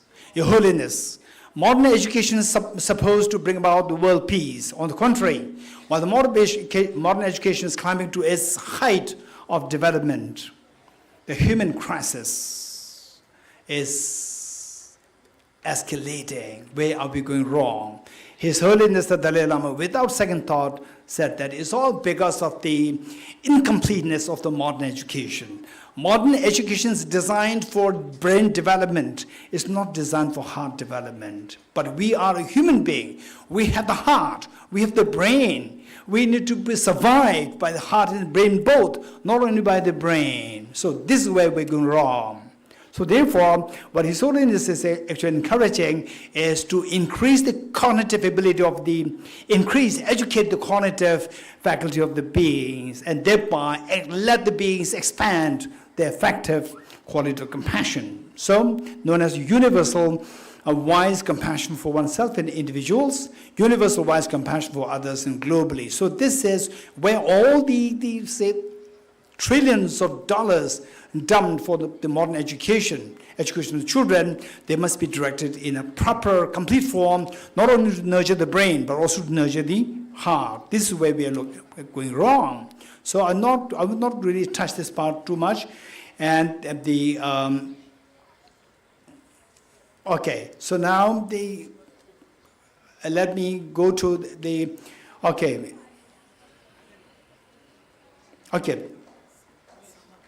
Yes, done. Thank you. So please turn to the next page with the two photographs. Next page. Next page. Okay. Still more. Sorry. Thank you. Okay. So here we see that I have identified several points and bullet points to create awareness of the discernment and how the conflicts can be resolved, how the conflicts can be mitigated and resolved. So there are several points indicated. One, to see things in relative terms, relativity of qualities. Oftentimes, we see something as bad, something is bad. On that basis, then the conflicts arise. Whereas things exist only in relative terms, the first one. Second one is where, for example, even conflicts between a husband and wife. This is a big problem. The wife says that husband is not doing anything. And the husband says, I'm sick, and she's not doing anything. So this is all because that you fail to put yourself in the shoes of the others. This is a major problem. For example, I have an extremely good the professor, a friend, a very senior professor, and once he invited me to his place. I'm not going to mention his name. Once he invited me and said that, no, I will not come. I've already booked my room. He said, no, you must come to my house. And he was insistent. I said, no, I already booked my room. He said, no, you must come to mine. And finally, I accepted because I respect him a lot. And finally, when I was then closer to getting to the car, I told him that, okay, now you have to inform your wife that you're bringing me. And he said, yes, I'll do it. Then he did not. Then in the middle of the way, again, I reminded him, you have to call her to tell her that you're bringing a guest, you're bringing me. And again he said, yes, but he did not call. And finally, reaching home, the wife was standing there at the gate like a policeman with the two hands behind. And then because I know her already, we know I'd been there to the house since years ago. Then I greeted her, and she said, good evening, Dorji. This is not her style. This is not her style. Her style is extremely gentle, but it's very different today. Good morning, Dorji. I was a little confused. And the professor was sending me first. He's my host. He should go first and then take me inside. But he was pushing me in the front. And I was confused. Why is he pushing me? And then after a while, I addressed the professor with the Professor A. I'm not going to disclose the name. Professor A.G. Then this lady blasted. She said that, Dorji, he does not deserve to be called Professor N.G. Then I realized why he called me. He called me as a shield, his shield, to protect him. If I was not there, he's going to be blasted even more by the wife. So this was a conflict. So this conflict is all because that you cannot see the other person in your own shoes. If you see that, it's so beautiful. Where you see yourself in the shoes for others, you can empathize with the other person. Other person will empathize with you. So there we see that instead of the conflict, there's a beautiful moment together. This was what is lacking. It's all because that the people, they don't know how to put oneself in the shoes of others. And number 3 is a broader perspective in time and space.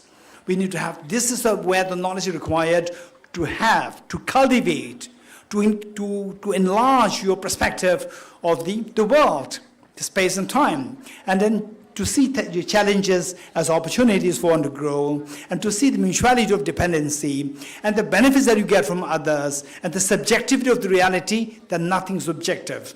And finally, impermanence, a sense of gratitude, and so forth. So, to address these problems, His Holiness the Dalai Lama came up with the concept known as universal ethics, today taking the form of C learning, social, emotional, ethical learning.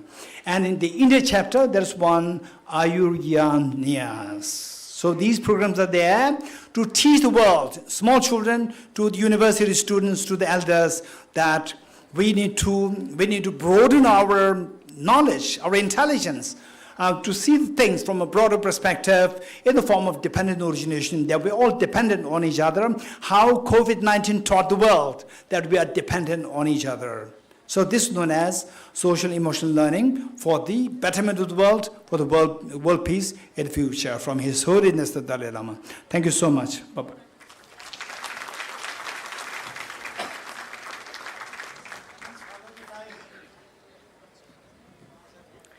Thanks for the wonderful presentation. You went to the right to the problem and found out the cause, and it's all because of ignorance. Friends, time is very short. We've already gone more than an hour. Before I conclude, I would like to say that application of Buddha Dhamma in conflict resolution indeed works as a tool for finding peaceful and useful solution to the unavoidable conflicts, personal or social, that will arise in our lives and in our society. We will be able to give an important contribution as an individual to the problems of the world, helping to improve human relations and prepare in the world, thereby living in total well-being with peace, happiness and harmony. Since time is short, we are not able to have a question and answer. Maybe in our next year, we'll give more time for this. And I would like to thank all our panelists and all of you for coming and listening to this and making this discussion, this panel discussion, a success. Thank you very much.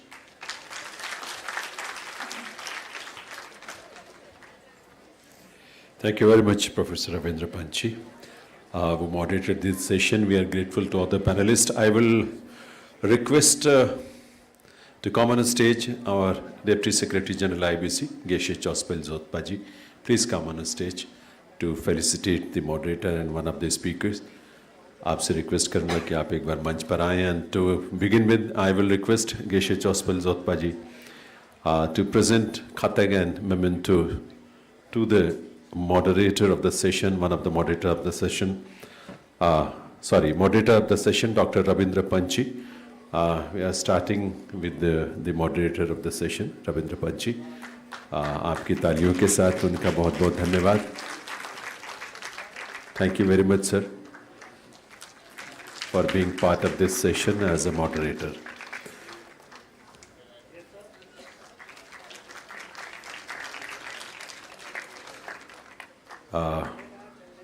एक बार फिर से request करूंगा Geshe Chospal Jopta ji to present Khatag and memento to one of the speakers, Geshe Dorji Damdul, Director Tibet House.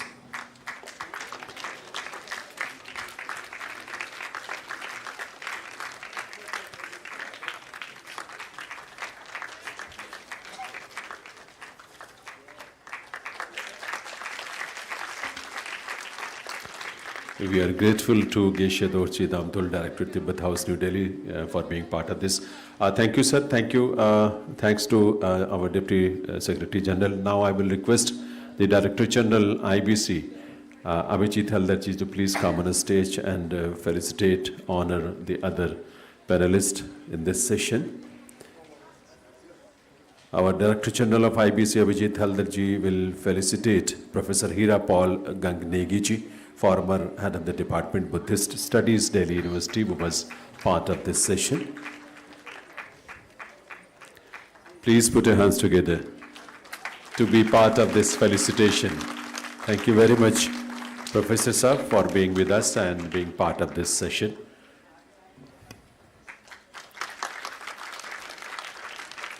And now DG IBC will also felicitate Professor Bimlendra Kumarji, Professor of Pali and Buddhist Studies, Banaras Hindu University, Varanasi, who was also part of this session.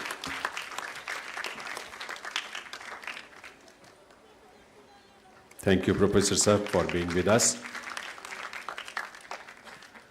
And now I will request Venerable Gyantin Samten to please come on the stage. DG IBC will felicitate her also for gracing the occasion and addressing the August gathering today in our post-lunch session. We started with that address. So please put your hands together to express our gratitude to the Venerable Gyatin Samten. Thank you very much for accepting our invitation on being part of this celebration. Thank you very much. Thank you very much. We are grateful to all of you. And thank you, sir, the DG sir, for felicitating the panelists.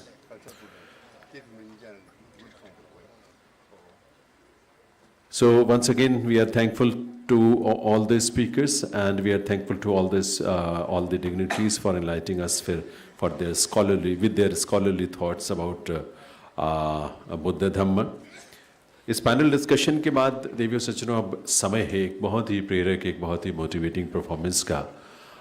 ये एक ballet है, एक नृत्य नाटिका है which is based on the life of Lord Buddha, और इसका title है इस परफॉर्मेंस का, इस प्रेजेंटेशन का, Tathagata. This ballet is being presented by Guru Alpana Nayak ji and her troupe. Guru Srimati Alpana Naik ji is an accomplished Odissi dancer and guru based at New Delhi. She is impaneled with ICCR. She is also a graded artist of Doordarshan and recipient of fellowship from the Ministry of Culture, Government of India. She is the founder president of Association for Learning Performing Arts and Normative Action, that is Alpana. She has performed Odissi dance solo and along with her troupe in major cultural festivals in India. She has also performed widely outside of India in countries like Australia, Bhutan, England, Japan, Malaysia, Mongolia, Russia, Sri Lanka, Thailand and Vietnam. Today, Guru Alpana ji and her troupe is going to present a ballet titled Tathagata. This production is based on a famous poem, Yashodhara, written by the great Hindi poet Maithili Sharan Gupta ji. Guru Alpana Naik has choreographed this ballet. Music composition is by Shri Prashant Behera ji and Praful Mangaraj ji. आपके सामने इस नृत्य प्रस्तुति के माध्यम से भगवान बुद्ध के जीवन और उनकी जीवन यात्रा के माध्यम से उनके उपदेशों से जुड़ने का एक सुनहरा अवसर हम सबको मिल रहा है. तो आइए आपके सामने हम प्रस्तुत करते हैं नृत्य नाटिका बैले तथागत. एक बार अपनी तालियों के साथ कल्चरल ट्रूप का और अल्पना जी का वेलकम हम जरूर करें. And let's witness the wonderful performance under the direction and choreography of Guru Alpana Naik ji. प्रस्तुत है तथागत.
चक्र घूम रहा है, कैसा चक्र, वह नवनीत कहाँ जाता है, वह नवनीत कहाँ जाता है, रह जाता है तक्र घूम रहा है, कैसा चक्र घूम रहा है, कैसा चक्र घूम रहा है, कैसा चक्र, कैसा चक्र, कैसा चक्र, कैसा चक्र।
भीतर बाहर भरा भरा रिक्त मात्र है क्या, सब भीतर बाहर भरा भरा, कुछ ना किया वो सुना, कुछ ना किया वो सुना, भव भी यदि मैंने ना तरा,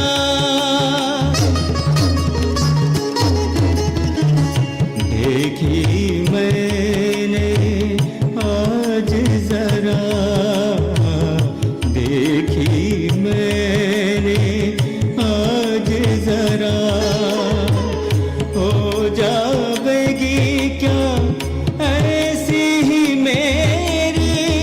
यशोधरा हो जावेगी क्या ऐसी ही मेरी यशोधरा।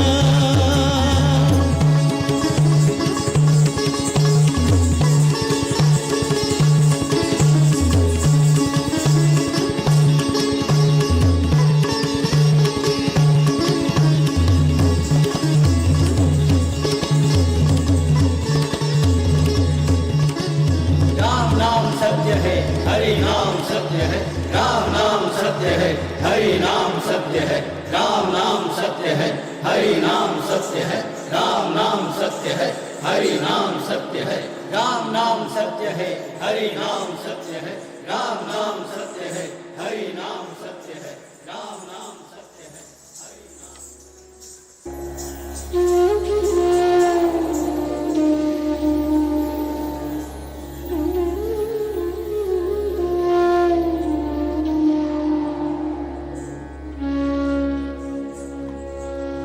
मरने को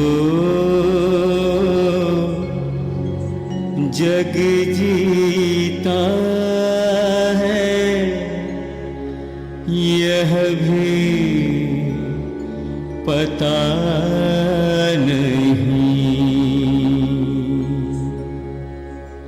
मरने को जग जीता है यह भी पता नहीं।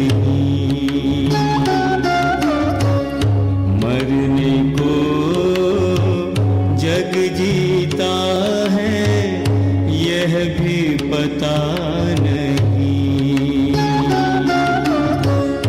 कब किसका समय कहाँ, कब किसका समय कहाँ आ बीता है। मरने को जग जीता है यह भी पता नहीं। विष का ही परिणाम निकलता कोई रस क्या पीता है। कहाँ चला जाता है चेतन जो मेरा मन चेता है। खोजूंगा मैं उसको जिसके बिना यहाँ सब तीता है। मरने को जग जीता है यह भी पता नहीं। मरने को जग जीता है यह भी पता नहीं। यह भी पता नहीं।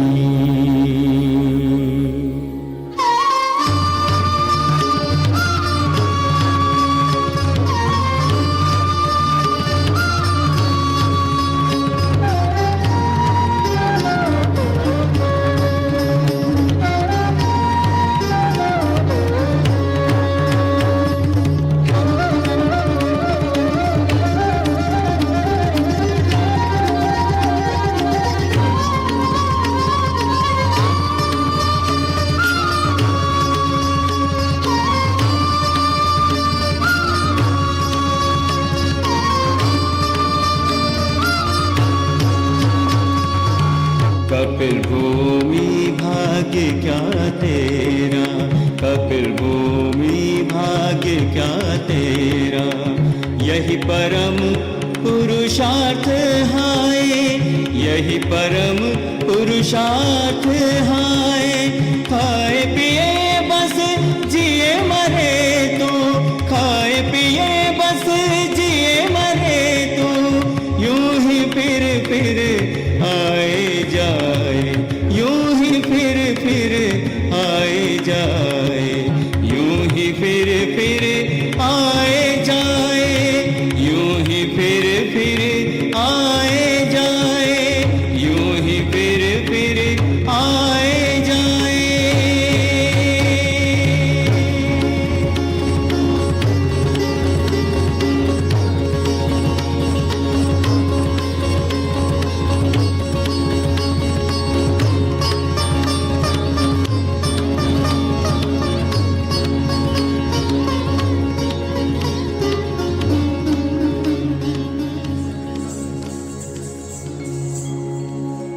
एक बार तो किसी जन्म के साथ मरण अनिवार्य है। बार बार धिक्कार, किंतु यदि रहे मृत्यु का शेष दाय, मृत्यु का शेष दाय, मृत्यु का शेष दाय।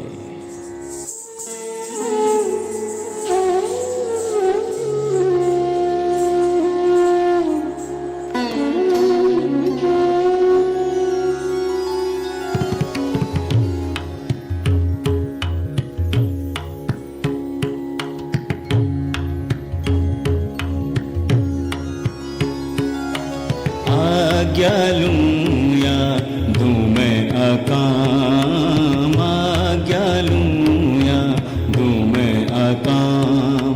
क्षण भंगुर भव राम राम, क्षण भंगुर भव राम राम। आज्ञा लूं या दूं मैं अकाम, आज्ञा लूं या दूं मैं अकाम।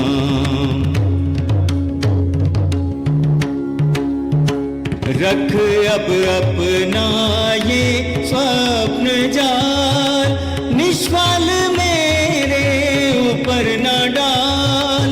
मैं जागरूक हूँ ले संभाल, मैं जागरूक हूँ ले संभाल। निज राज पाट धन धरणी धाम, निज राज पाट धन धरणी धाम। क्षण भंगुर भव राम राम, क्षण भंगुर भव राम राम, क्षण भंगुर भव राम राम।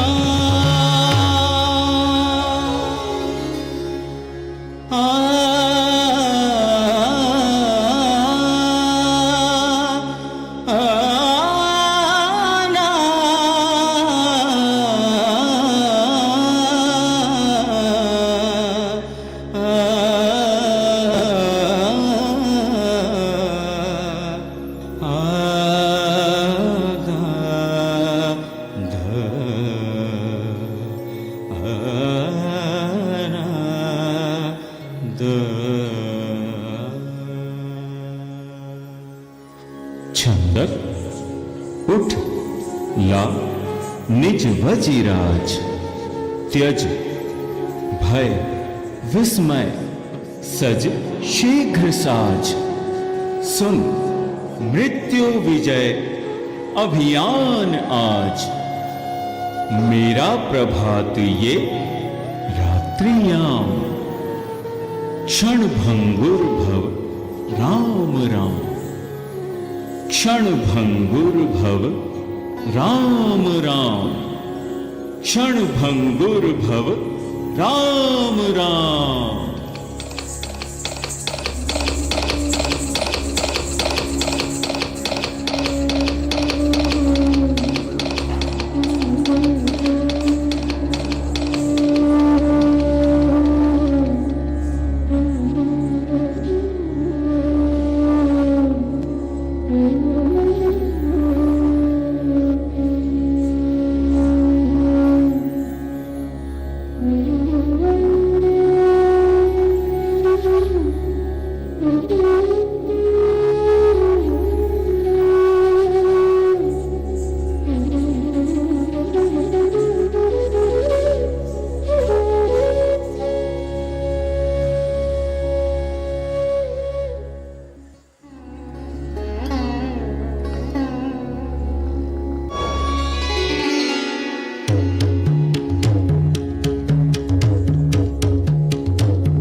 Tari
ta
वर्षों तक प्रभु ने तपस्या कर अंत में सारे विघ्न पार किए, मार को हरा दिया।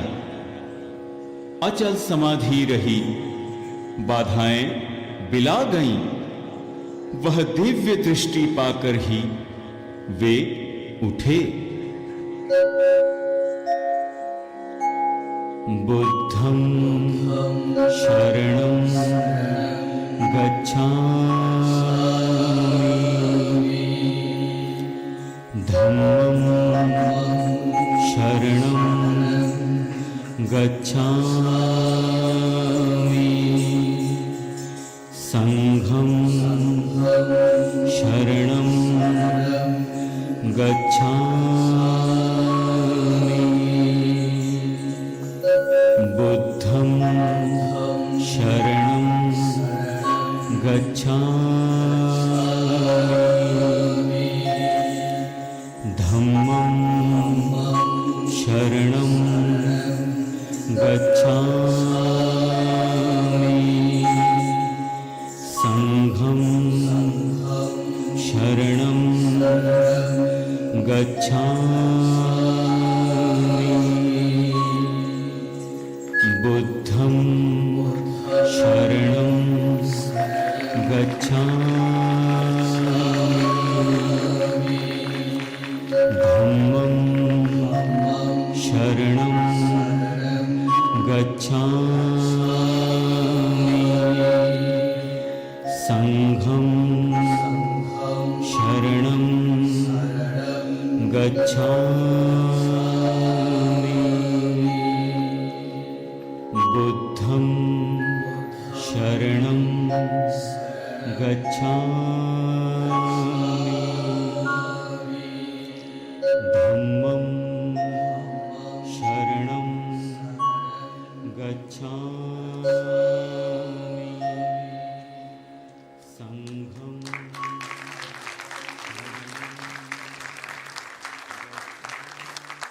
ये थी प्रस्तुति नृत्य नाटिका बैले तथागत की, इसके डायरेक्शन और कोरियोग्राफी थी गुरु अल्पना नायक जी की। इसमें जो आर्टिस्ट हिस्सा ले रहे थे दिशा खन्नम, अमृत सेतिया, पीयूष श्रीवास्तव, यशनिका धवन, इशिता राजपूत, तेरिसा राउत, अन्वेषा दास, Nimisha and Abhishek Rana. We are grateful, we are thankful to Alpana ji and her team, her group for this wonderful performance.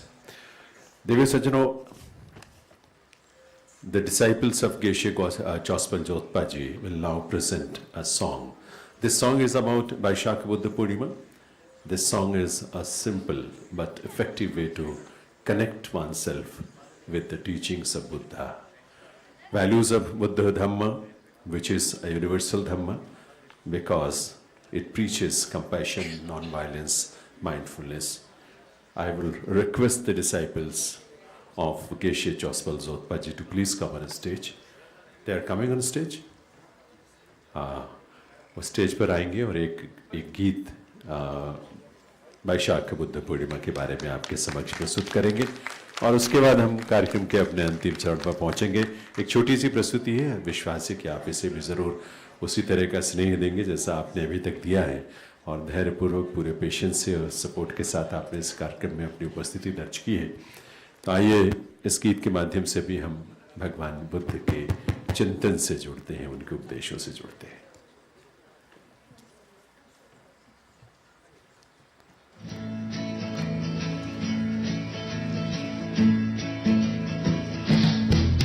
We wish you happy Vesak, happy Vesak day. Happy Vesak, happy Vesak, happy Vesak day. We wish you happy Vesak, a happy Vesak day. Happy Vesak, happy Vesak, happy Vesak day. Love and peace, hope and joy be showered upon you. Vesak is a joyous day, a prince was born on this full moon day. Flowers sprang for a being so brave, so let us celebrate.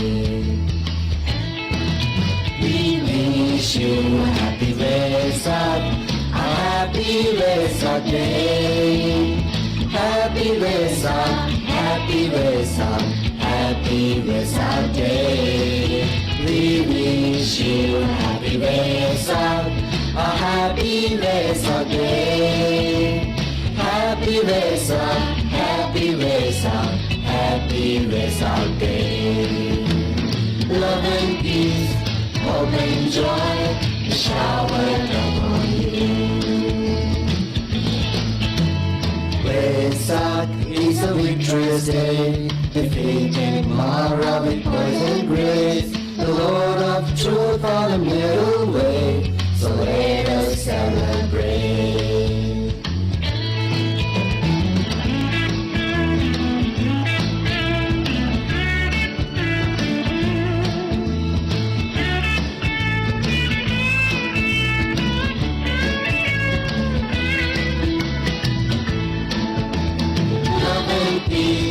Hope and joy showered upon you.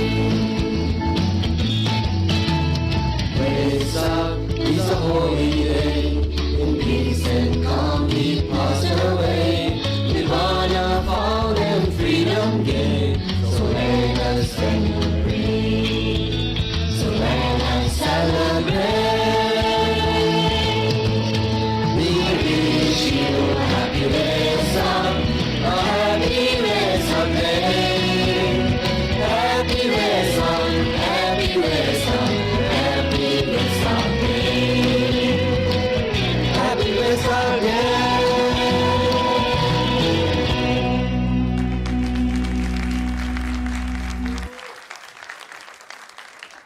Happy Baisakh day आप सबके लिए इसके माध्यम से, इस गीत के माध्यम से उन्होंने कामना की है। मैं डीजी सर को एक बार मंच पे आने के लिए रिक्वेस्ट करूंगा। अभिजीत हल्लर जी IBC डीजी वो एक बार मंच पर आएंगे और ये बच्चों ने जो आपके सामने परफॉर्मेंस रखी है, on their behalf Geshe Jospal Jotpa ji will receive a memento from honourable DG IBC Abhijit हल्लर जी। और उसके बाद हम डांसर्स को भी इनवाइट करेंगे जिन्होंने अभी आपके सामने परफॉर्मेंस रखी थी। So please Geshe Jospal Jotpa ji please come on stage.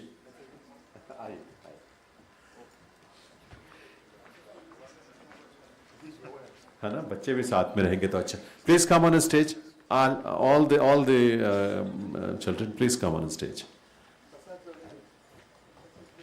सभी आ जाए मंच पर।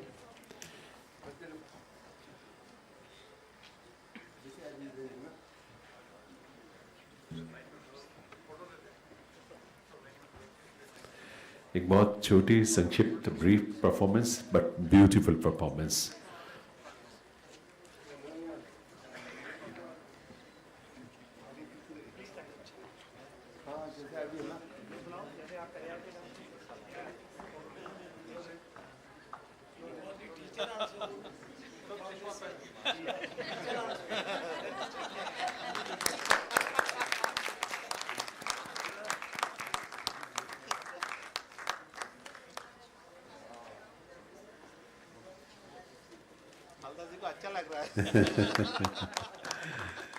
It's a great moment for all of us, and I will request DJ IBC Abhijit Haldarji to present the khatak to the Geshe Jospal Zotpaji. आपकी तालियों के साथ उनका बहुत बहुत thanks.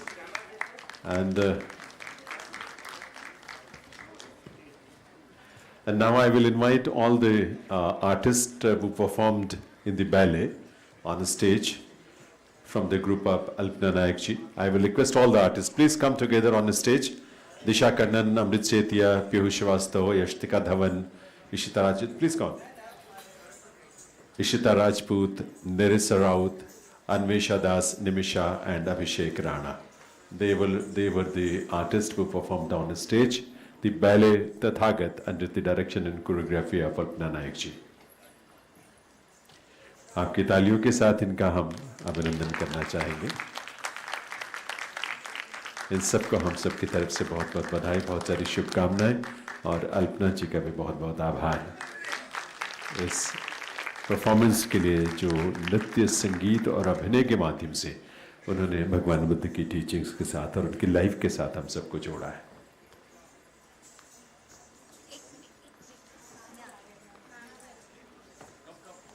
Alpana ji, please come on stage.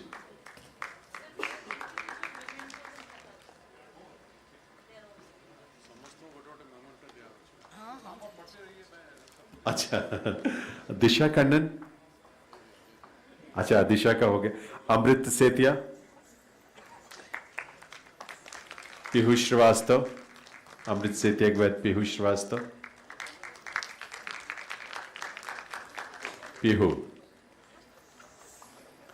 Piyush Srivastava, Yashtika Dhawan,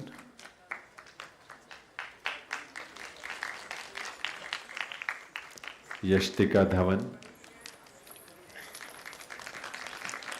Ishita Rajput,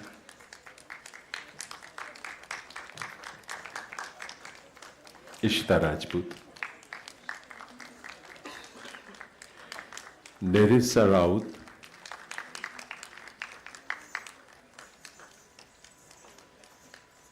Nerissa Raut, Anvesha Das, Anvesh Das,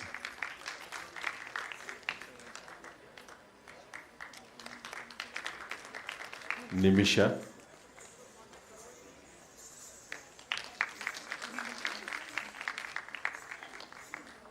and Abhishek Rana.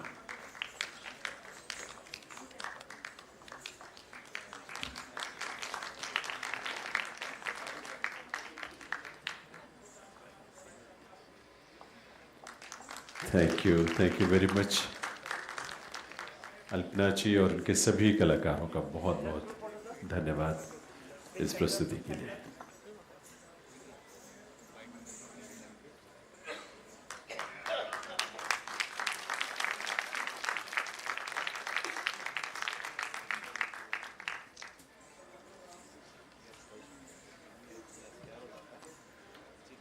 Thank you, Alpana ji, and all the artists. Thank you, DG sir. And before we conclude the Vaishakha Buddha Purnima celebration 2025, ladies and gentlemen, organized by IBC, I will invite on stage Dr. Dhamma Purage, Chairman, Foundation for Buddhist Brotherhood, Sri Lanka, who is also Deputy Secretary General of IBC. I will request him to please come on stage to present vote of thanks. Mr. Dr.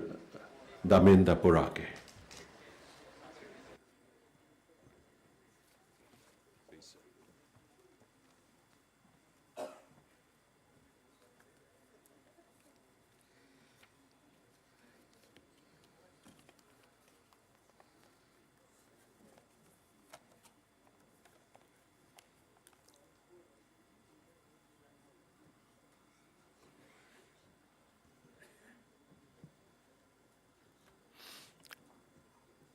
Good evening. Namaste. Ayubowan. Tashidele. Most Venerable Mahasangha, distinguished scholars, brothers and sisters, it gives me great pleasure to address this remarkable gathering to wind up this Buddha Purnima 2025 organized by International Buddhist Confederation in collaboration with the Ministry of Culture, Government of India. So I'm not going to take time, so I drafted for 8 minutes.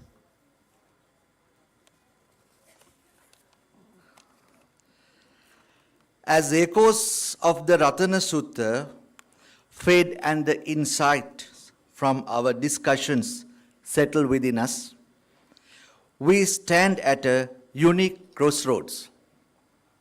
Today, in this sacred land that cradled the first breath of the Dhamma, we haven't just commemorated a past enlightenment. We've ignited a collective aspiration for a future shaped by wisdom and compassion. From the ancient roots in India to the blossoming branches across Sri Lanka, Thailand, and the world, the legacy of the Buddha flows through us. Let the profound understanding gleaned today, the application of Buddha Dhamma in resolving conflict, not remain confined within these walls. Instead, let it ripple outwards, a testament to the enduring power of peace. As we depart today, may we carry this light within us, illuminating our paths and guiding our actions, ensuring that the triple gem continues to shine brightly in a world yearning for solace. It is indeed a profound honor to offer these concluding remarks and express our collective gratitude as we conclude the commemoration of the most sacred Vaishakha Buddha Purnima Divas, the triple blessed day of our revered Shakyamuni Buddha, his birth, enlightenment, and Mahaparinirvana. This year's observance, organized by the International Buddhist Confederation in collaboration with the Ministry of Culture, Government of India, here in the very land of spirituality from which the sublime teachings of Buddhism blossomed, has been truly inspiring. We are reminded of India's pivotal role in giving birth to this profound philosophy, which has since spread its compassionate wings to Sri Lanka, Tibet, Thailand, Burma, China, Japan, Vietnam, Mongolia, Bhutan, Laos, and Korea, etc., and indeed to all corners of the world. Today, at the Dr. B.R. Ambedkar Auditorium, we were privileged to partake in prayers and an enlightening discussion centered on the vital application of Buddha Dharma in conflict resolution. The insights shared by our eminent panel of Buddhist scholar monks and domain experts have offered invaluable perspectives on how the timeless wisdom of the Dhamma can guide us towards peace and harmony in our troubled world. We extend our deepest appreciation to our distinguished guest of honor, Sri Kiren Rijiju, Minister of Parliamentary Affairs and Minority Affairs, Government of India, and our esteemed chief guest, Sri Gajendra Singh Shekhawat, Minister of Culture and Tourism, Government of India, for their gracious presence and support, underscoring the significance of this sacred day. Our sincere thanks go to the Venerable Gyaltsen Samten for her address, setting a serene and reflective tone for our gathering. We also express our gratitude to Ms. Subhadra Desai for her beautiful recitation of the Ratana Sutta, invoking blessings and protection. The panel discussion led by Dr. Ravindra Pant was truly illuminating, and we offer our heartfelt thanks to the esteemed speakers, Venerable Geshe Dorji Damdul, Director of Tibet House, New Delhi, Professor Hira Paul Gangnegi, former HOD of Buddhist Studies, Delhi University, and Professor Bimlendra Kumar, Professor of Pali and Buddhist Studies, Benares Hindu University, Varanasi. Your profound knowledge and insightful analysis have enriched our understanding measurably. The highlight of our celebration included the showcasing of two significant exhibitions recently displayed in Vietnam during the United Nations Vesak Day 2025 in Ho Chi Minh City. Coinciding with the exposition of the holy relics of the Buddha from Saranath. These exhibitions on comparative Buddhist art, history of India, and the life and teachings of the Buddha were a visual testament to the enduring legacy of the Dhamma. We also added the screening of the film on the exhibition of the holy relics and the documentary on the dissemination of Buddha Dhamma in Asia, which further deepened our appreciation for the spread of these sacred teachings. Although the full moon Vaishakha fell on May 12th this year, we are honored to celebrate this auspicious Vesak Day today, May 15th, in keeping with the tradition of observing its sanctity throughout the month. Finally, the cultural item by the esteemed Guru Alpana Nayak and the troupe provided a beautiful and artistic culmination to our day of reflection and learning. To the dedicated organizing committee led by the Secretary General Most Venerable Jangchup Chodron Rinpoche and the Director General Mr. Abhijit Haldar of IBC and the team, your meticulous efforts have ensured the smooth flow and success of the event. To all the distinguished Buddhist scholars present, your insightful participation has created a vibrant and enriching atmosphere. Your commitment to the study and practice of the Buddha Dhamma is truly inspiring. May the wisdom shared and the connections fostered today continue to illuminate our paths.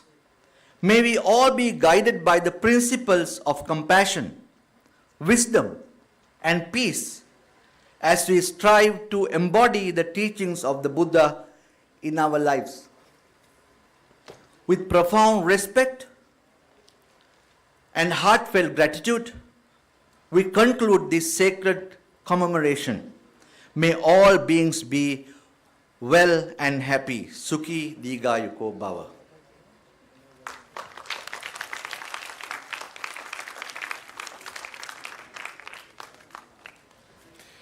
Thank you very much, Dr. Damendra Purake, who presented vote of thanks on behalf of IBC. Devis Sujano, वैशाख बुद्ध पूर्णिमा दिवस celebration आज का पूरे दिन का सुबह से बहुत धैर्य के साथ, बहुत पेशेंस और स्नेह के साथ आपने पूरी प्रोसीडिंग्स में हिस्सा लिया है। इसके लिए ईश्वर से आप सबके लिए, भगवान बुद्ध से आप सबके लिए हम प्रार्थना करते हैं, आपके जीवन में सुख हो, शांति हो और आप दूसरों के लिए भी शांति और सुख का स्रोत बने। इसी कामना के साथ इंटरनेशनल बुद्धिस्ट कॉन्फेडरेशन की ओर से आपका धन्यवाद करते हुए इस आयोजन को हम यहीं विराम देते हैं। आप सबका बहुत बहुत धन्यवाद। एक बार अपने लिए ज़रूर तालियां बजाइए क्योंकि आपने सुबह से बहुत ही पेशेंस के साथ कार्यक्रम को इसमें शोभा बढ़ाई है। Now I will request all of you to please join over a cup of tea, जहाँ पे लंच था आप सबका।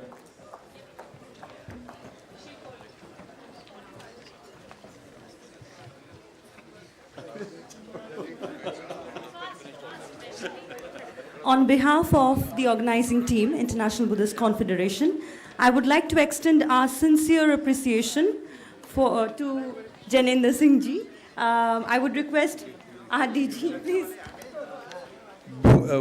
Before all of you leave, of course, the last man who holds the fort, and he has been doing it since morning, Janendra ji, he's been always very forthcoming in many of the events, and it's very rare to get him. He's very much in demand. he basically comes for programs where the Prime Minister is coming or the President is coming. So I'm glad that he has come for this event. Thank you, Gyanandaji. Thank you.